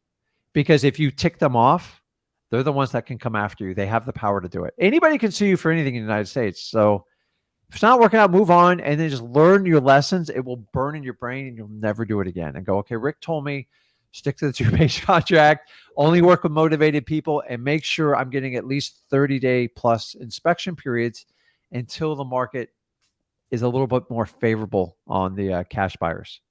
Okay. Okay. Like, don't freak out. Don't get nervous about it. Most people won't sue you. So I'm just telling you, you have to protect yourself. But if you guys are going to write contracts, you got to know what the worst case scenario is, because a lot of times it's not just you. You have family you have to support. and you have to be responsible for. Just to let you know, I got sued over $100,000 on a contract I wrote, and I lost. It was painful, and I thought I was right, and I learned a hard lesson. Now, it cost me 100. So I think we settled at 50, but I had a $55,000 attorney bill. So I lost, and it was all over a dispute. And I thought it was minor, and I ignored it, and it blew up in my face, and I was embarrassed about it. This is in my first few years of wholesaling. And I tell you what, I'll never make that mistake again. It was an expensive mistake. Guys, don't write contracts you can't live up to, because someone will eventually discipline you on it. And that's what realtors get lazy. That's why I hate Novations. If they have a 50% failure ratio, how are you going to wind all those documents? I guarantee you'll get sued on that one. If you put my house under a novation and you didn't follow through and you made me sign all that paperwork, I would come nail your butt to the wall with a lawyer. It's so easy. And they'll take it on a contingency, because a defamation of title on a reasonable house, 50,000 minimum, I promise you. 50,000 plus attorney's fees. So it could be $100,000 penalty. Why do you think I don't endorse novations for newbies? It's bad business. And it's being sold as a shortcut to wholesaling, and you guys are being tricked into course sales, and you're going to wind up going back to wholesaling anyways. Novations happen naturally. Replace one contract with the other because you got to do the right thing. Nobody gets sued. Everybody's happy, and it's a win-win situation. So go back, do the right thing, Jason. Be fair. Try to make it amicable as possible and move on. I wouldn't try to extend this one out, because I think you've already overextended your limits. Okay. Don't freak out. You'll be fine. But I'm just telling you, sometimes if you go further down the rabbit hole, it just makes it worse, right? I was watching a movie last night. It was crazy. It was like, where like someone does something wrong and you're like, no, we can fix it. We can hide it. And it just gets worse and worse. And you watch them like stressing. I'm like, dude, if you just came clean and let them know what you did up front, you probably could have shook hands and moved on. But like, no, you're going to do 30 years and like move on. Like sometimes just admit a mistake and do the right thing. And if people know that you truly care about them, you're trying to take care of them, they have a hard time suing you. They really do. So fix it, man. And don't make the mistake going forward. Just understand, do not reach that far. It's not going to work. It's going to be painful in 2023 if you guys do it. So you got it. Don't worry about it. Don't fret. Go have a good New Year's. Have a good time. I'm just telling you guys, write contracts. Make sure you're highly familiar with your contract and what you're at risk for. That's why if you have a 30-day inspection period, you can't find a cash buyer in 2 weeks, get the hell out of it. End of story. Do not wait till the 29th day. That's when you really piss people off. So that's why 14 days, like by day 7, 8, you got to be getting out, because like sometimes you can't reach people.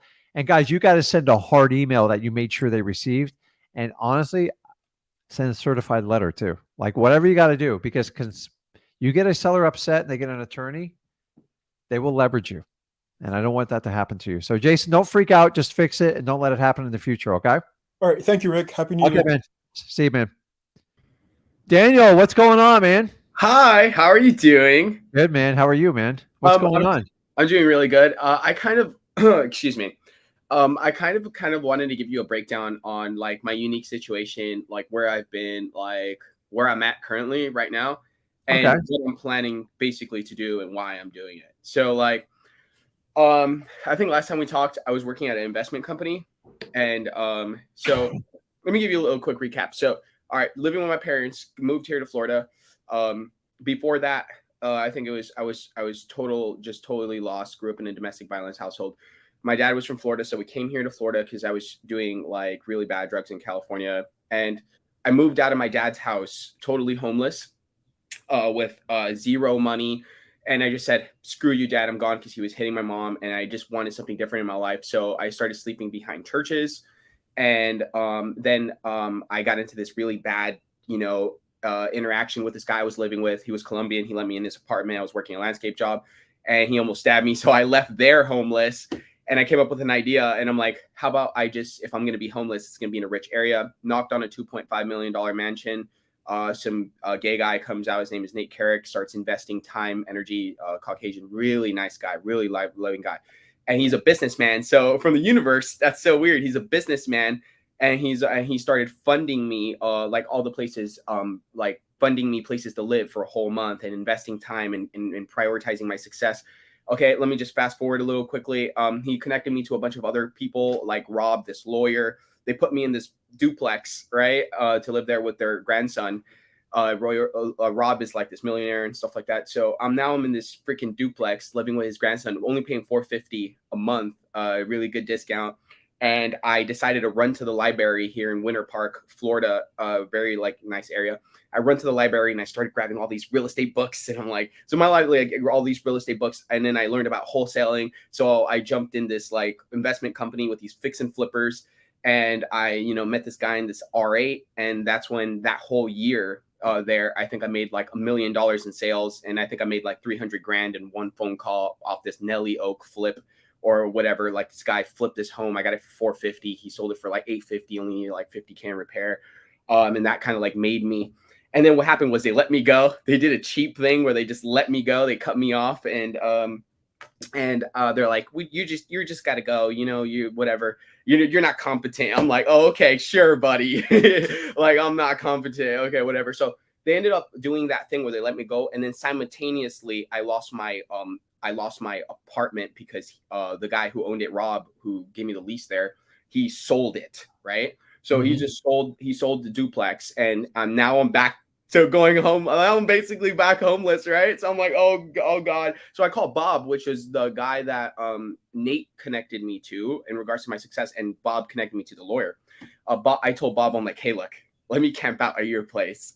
And so I camped out at his place. Now I have zero expenses. I'm living here in his room. And I told him, because the rents here in America are like $2,000. I'm like, you gotta tell me. I know. I'm like, I'm not gonna work a 9 to 5. So I told him, I'm like, hey, look, how about this? You let me live here, okay?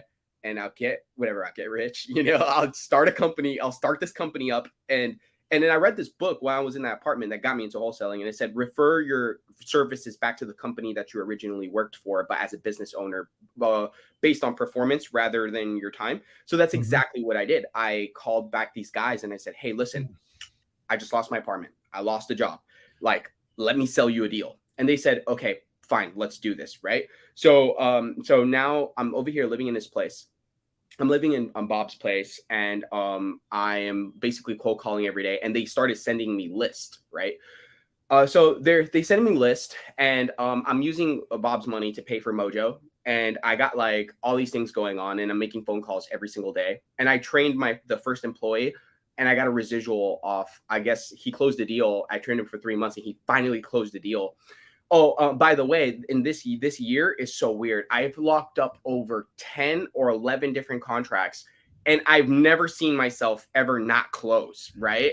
And my partner keeps saying, it's the buyer's market, it's the crazy market, it's the real estate market or whatever. Okay, so let me tell you what I need, okay? And I really need your help. And my life is changing very quickly. And my views on money have changed like sporadically too. Like, I'm not even doing it for the money anymore. Like, now all I care about is kind of like changing my life and really just living a very beautiful life and being peaceful and being happy. And just like my life is changing. Like, I think I cried in my restroom like 2 days ago. And what I want to do is now I'm doing everything for everybody else. So I want to make sure like I fulfill my potential, and everything that I do is for kind of like everybody else. So like Robert, like the guy letting me live here, I'm planning to pay off his mortgage and dip out. I'm just gonna go get lost in success, and the people that are giving me leads right now, like I'm kind of want to just bring them deals, and we're going 50% right now on these deals and stuff like that. But this is where I need your help, Rick. I, like, as good as a person that I may be, like, and I'm like going 50-50 with these guys, and I'm doing everything that I'm doing, like, I still feel like I'm responsible for my financial success. So like, I don't want to be a blamer or justifier. So let's say, for example, like right now I get a deal, right? And they screw me out of this deal. Like, let's say we're supposed to do 50-50. And I even let go, like I trusted him so much. I'm like, okay, you could write out the contract, just put it out to your buyers list and stuff like, because we have amazing rapport, like, right? So I'm like, whatever. And I'm willing to go 50-50. So if I make like 30 grand on a deal, then we go 15-15. But like, there's been so many price fluctuations and so many different negotiations going on. Like, and I'm true to my virtues. I'm not manipulated or emotionally manipulated by money. So like, it's not a big deal. Like, I always know I'm self-dependent on myself. So like, what I need your help with right now is like, my whole unique situation. I'm like a deal, right? Like, I have this like weird, unique situation, and a majority of everything that happened, even including me joining that company, had to do because I was homeless and I needed the money at the time, and I just like the stuff that's happening is very tied down to my living situation, how I was homeless and stuff like that. So it's not like I had the option just to start a business right away. So my thing right now is kind of like what I want to do is on the back end, like just in case I'm doing business with these guys, right? But on my own back end, what I want to do is I kind of want to like I need your help, like just in case, let's say for example, I close like 2 or 3 deals and I figure out that they're like jipping me every deal, like for some reason they're like underpaying me, not what I'm worth, like, and we agreed upon 50-50 and we have those agreements in place as a business owner. And since I'm letting him write out the contract and I'm trusting and I'm kind of like letting go and I'm trusting, and he like, if I figure out that he starts coming up with excuses and he starts being like a little shisty, like, oh no, well, we had to pay this person out and that person out too. And so I'm just going to pay you this, or we get into that discussion, like, and it happens like 2 or 3 times. I'm not bringing him deals anymore. Like, not doing it. Okay. I have like literally like a network of different cash buyers I've talked to, like that are interested in really doing business. So like at the end of the day, like if they just keep screwing me over like that, like I'm a man of my commitments. Like I even told them later on, if I build passive and I become like super successful, like super, like you could be a part of it. Like I'm always trying to find a way to have both, because I like working as a democracy with a lot of people rather than like none. Like I like trusting, but if I trust you and then you just like screw me over, like, well, I'm not doing it. Yeah. Okay. So okay. So here's the problem. I've heard you. Yeah. But I still don't know what you want. I know. I maybe so let me. Okay. How old are you, Daniel? Me, I'm 22. I turned 23 this year. Okay, so my son's 23. Okay. So I'm going to tell you a lot of what I told my son, and you've been through a lot. And don't get me wrong, you've done it wrong. Number one, you ever been diagnosed with ADHD? Yeah, I know. You have it. So listen, I'm dude. Okay. I went through it with no help. Yeah. The one thing you're going to have to learn, and I'm going to tell you the truth. I'm going to tell you just like I'm your father. Yeah. You're going to have to use your ears more than your mouth. You gave me way too much information. Honestly, I'm trying to help you. I do this for free and I feel for you. Okay. I want to help out. Like I designed this channel for people like you. Yes. But sometimes you got to understand, like you got to get to the point and get help, because people will discount you for your story, and don't think everyone's going to give you credit when you use words like homeless and domestic and all this stuff. Yeah. I got a lot of baggage at 53. Yeah. Here's what I've learned is don't share your baggage with others, because here's the harsh truth. They don't care. They don't give a crap, and they're going to judge you for it. I agree. So the biggest tip I can give it to you right now is you're going to have to, so you're doing some sort of acquisitions and you have the gift of gab. But when you have ADHD, you have to learn to listen, because that's how you learn. Yeah. The problem with a lot of what you told me, other than people prejudging you and not giving a crap, it's just the truth, is you're making promises. You're writing checks you can't cash. And I don't care about your age. Just focus on the deal at hand. Okay. You're worried about blowing up to some billion-dollar corporation, dude. I'm just telling you, like you're wasting your time on that stuff. Okay. You're making promises.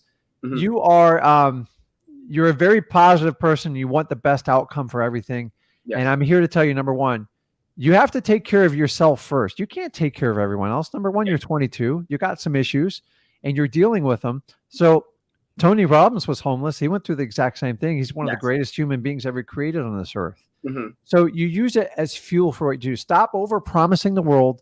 Okay. Use your ears more and stop worrying about everybody screwing you. Okay. And just, here's how real estate works. Why I love wholesaling. Yeah. You get screwed on a deal, move on. Like if someone sticks it to you, go, listen, I made a mistake. I have to move on. And that's it. And you have to understand. And number two, when you have somebody standing in front of you who says, listen, I need your help. Yeah. Just ask the question. What is the question? Like you got to learn to ask the specific question, because we've been on 10 minutes. I still don't have a specific question. So you are going to use your ears more. You have to. I'm telling you, dude, way too much. If I was looking to hire you from acquisition manager, I would have cut you off. I just like, dude, this guy talks too much. He's never going to let the seller get their information across. So as an if you guys have ADHD out there, you got to learn to like grab your lips and shut up. So you notice the first 10 minutes, I just shut my mouth, because I think you would have gone on 30 minutes. And I'm telling you this from a love standpoint, not a hate. No, My But- son to this date said sometimes shut up. And Yeah. I listen because I can learn from anybody. Yeah. But I remember talking to you from times in the past. So Mhm. I'm familiar with you. That's why I kind of let you on here. I'm just telling you, dude, like take the stuff. What's Mhm. your question? What can I help you out with? Yeah, no, I like don't worry about it. Like I actually like I love Question. No Okay. more words. If you don't ask a question, I'm going to take you off because I'm No, trying. no, no. Okay. I'm trying to teach you I as got a you. teacher and like a mentor. I'm telling you, you Okay. can't do this with people. Okay. A lot of times I meet people, I go, you got 5 minutes to tell me what's going on. And if you Yeah. can't pitch me, like if you can't take my time valuable, why am I going to like spend energy with you? Yeah. And I'm telling you from a loving aspect, you have to, number one, you have to take care of yourself first. Stop trying to take care of everyone else around you. Yeah. Just pay. Don't worry about paying the guy's mortgage off. Just find a way to pay him rent. Okay.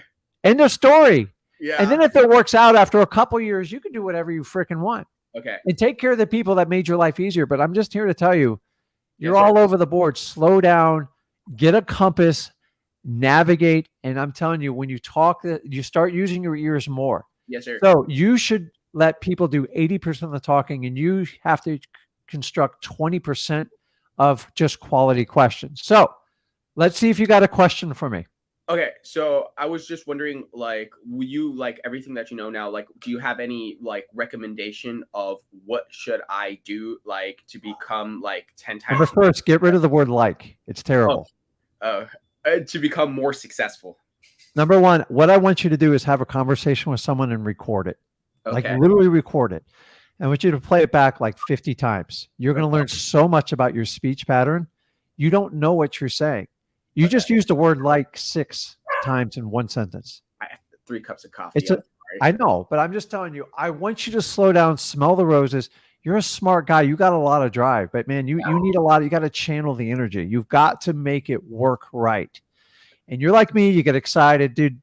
I was a spinning image of you at 22. I was all over the board. I didn't have as many problems as you did. Yeah. But I'm telling you, I went through a lot of hard shape and struggle with this. And you got to learn to like just shut your mouth sometimes. It's brutal. Okay. And then number 2, I want you to record how you talk. I'm It's recording okay to this right use now. filler words, but like sometimes when you can't gather your thoughts, just let some time go by. Mhm. I'd rather you give me a 5-second pause and say the word like to me again.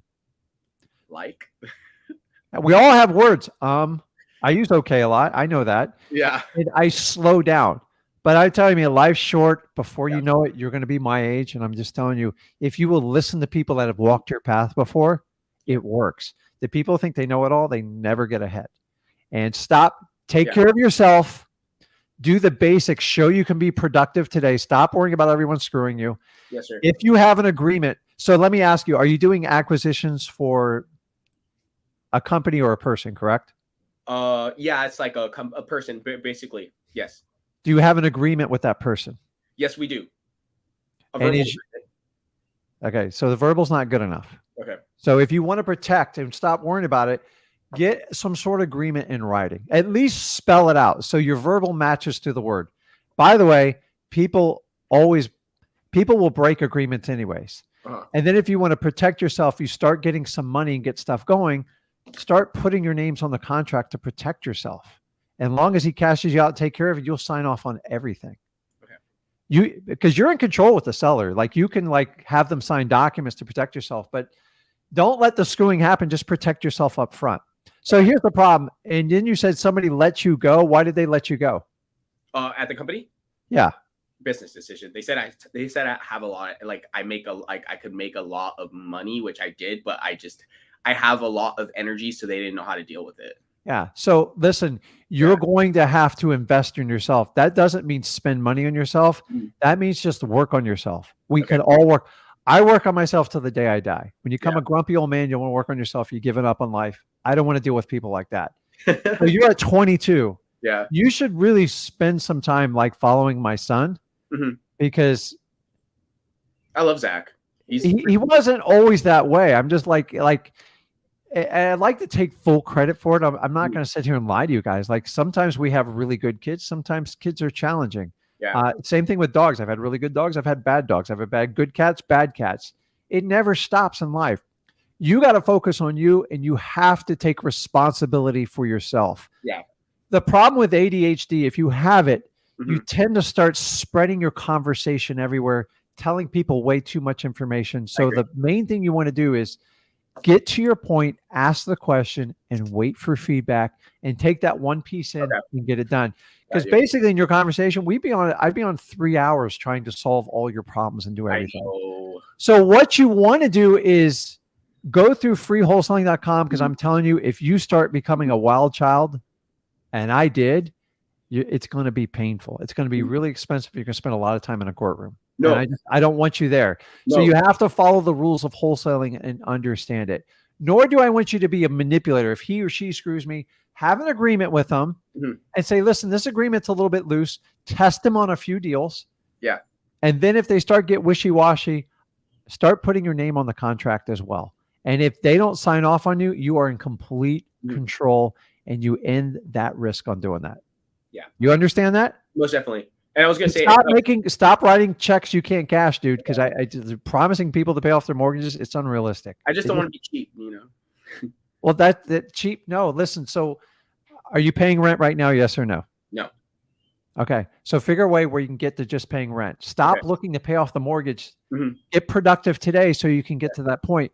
Because the reality in life is, once you become wise to the word. So someone like you, I'm only going to watch what you do. I ain't going to listen to what you say, because you're all over the board. So people that are investing and taking a risk on you, they're going to watch what you do because your word is too much. Okay. Okay. The fact you have to raise your hand with me, take note. I talk too much. It's okay. Yeah. My wife thinks I talk too much, dude. I'm a talkaholic. I know it. I work on it, dude. I work on it. I have to bite my lips so hard, so many times.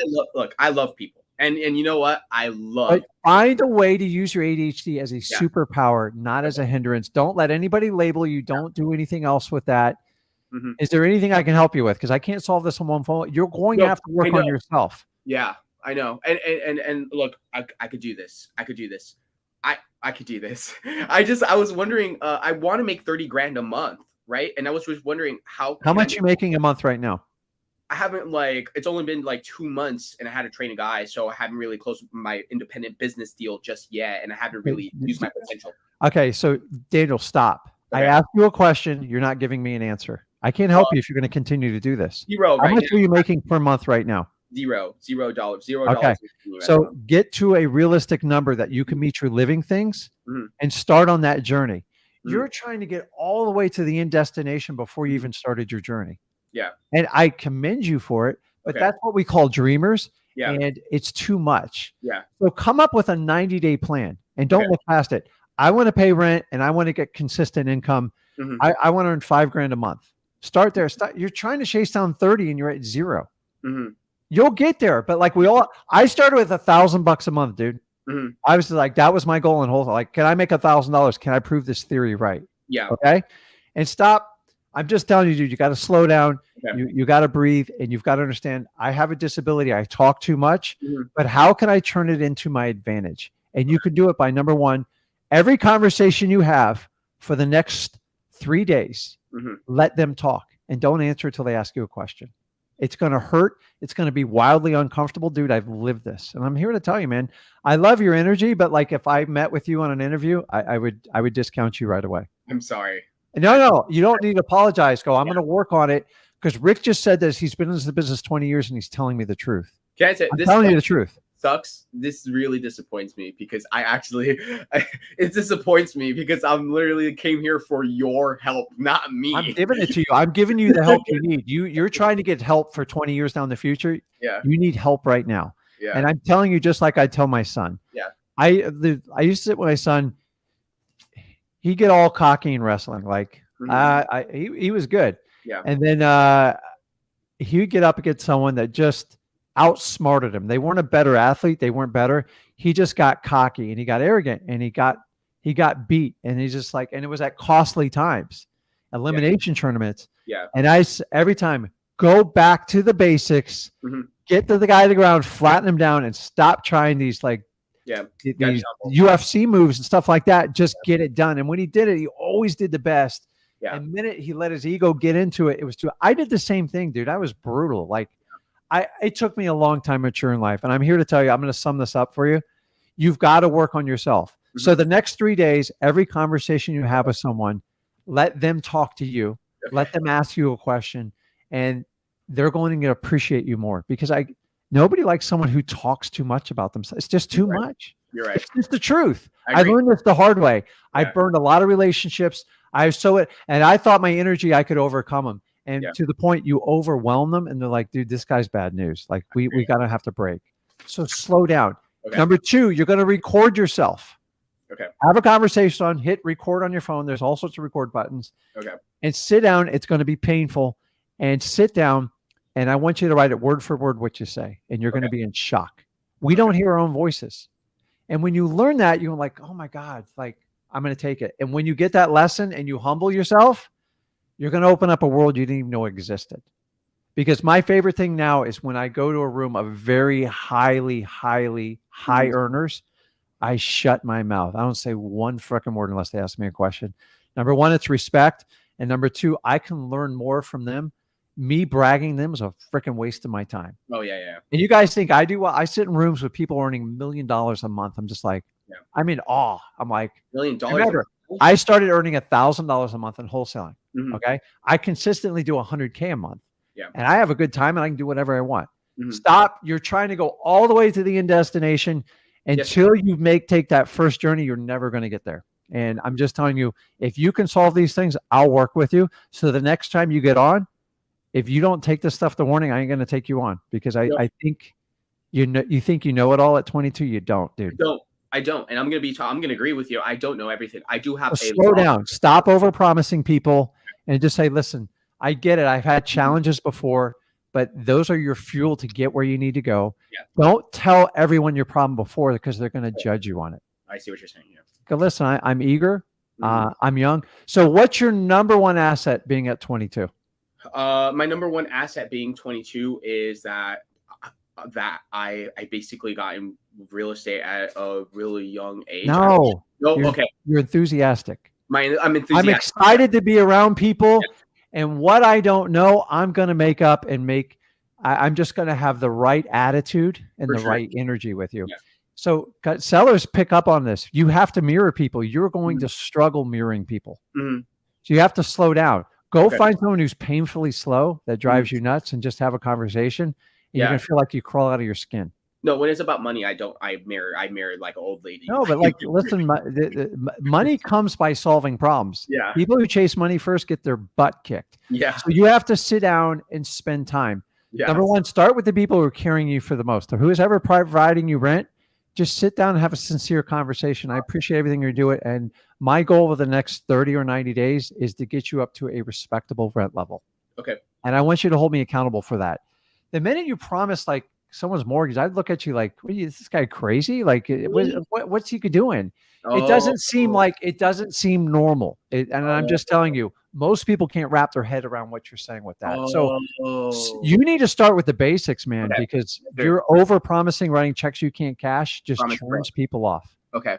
And listen, if you want to let people intimately, you just let hundreds of people know your personal story, which I appreciate being vulnerable, but like after a while, you're like, boy, you seem to have like constant problems.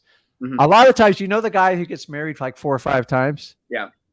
I go, maybe it's you. Maybe it's not all these other women or guys or whatever it is. And that it's just the truth. And sometimes, dude, my wife's been with me almost 30 years, dude. Like sometimes she goes, I know you better than anyone. Yeah. You need to, and like, okay, it's hard, man. It's hard. You got to work on yourself first, man.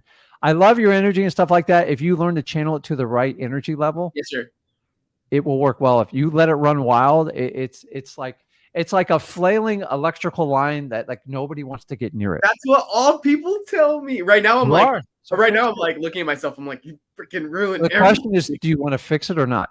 Yeah, I do want to fix it. Yeah, most definitely. So you're not going to fix it overnight either. You're going to have to daily remind yourself every day. So go on your mirror and go, listen, I don't want to be that flailing electrical cord. Okay. I want to be one that harnesses the energy to get the things I deserve in life and make the people that help me out the most around me. Yes, That's it. That's it. Me be likable too. Meditation. Okay, leave me on a good note, dude. Okay, good. Should I build short, wrapped up note, dude? Because you've gone on too long. I'm being brutally honest with you. Give me something positive going into 2023. Should I? I'm gonna come back here again. Should I build a massive cash buyers list right now? No. No, I want you to work on you. Okay. Last thing. I do have a money management plan in place, and starting at small figures too. Okay. Well, that's the easy part. So we got to get you regular set income, Okay. and you're going to have to work on your energy and listening to people more, and then working on your vocabulary. And Okay. the best way to work on your vocabulary is number one, slow it down, and number two, record yourself. And understand. If you say the word like, I want anybody who knows this guy or like your friends, tell them to punch you every time you say it, and you'll stop doing it, man. My friend, I used the word once. I got out of control once when I first started doing lives. I just kept using the same word, and my son used to kept smacking me. He goes, "I'm going to beat the crap out of you till you stop it." I stopped it. It took me a while. I stopped it. So take a breath. Life is great. I'm just telling you, you got to harness your energy or you're going to turn people off. I agree. And Rob, I have a friend named Rob. He told me, he's all like, yeah, successful people don't do verbal ticks. You need to stop that, Danny. You do. And stop. So just get the right agreements, get the right people up front. And if you slow down and listen to people and process it, you'll learn a lot. You can't process when you're constantly talking. You just can't do it. So next time I come on, do you have any tips for me? Like listen more, take notes, and ask I've already questions? told you exactly what to do. I got it written down. You got it. I need you to do that. When you come on, I'm going to test the crap out of you. Yes, sir. Most Okay, definitely.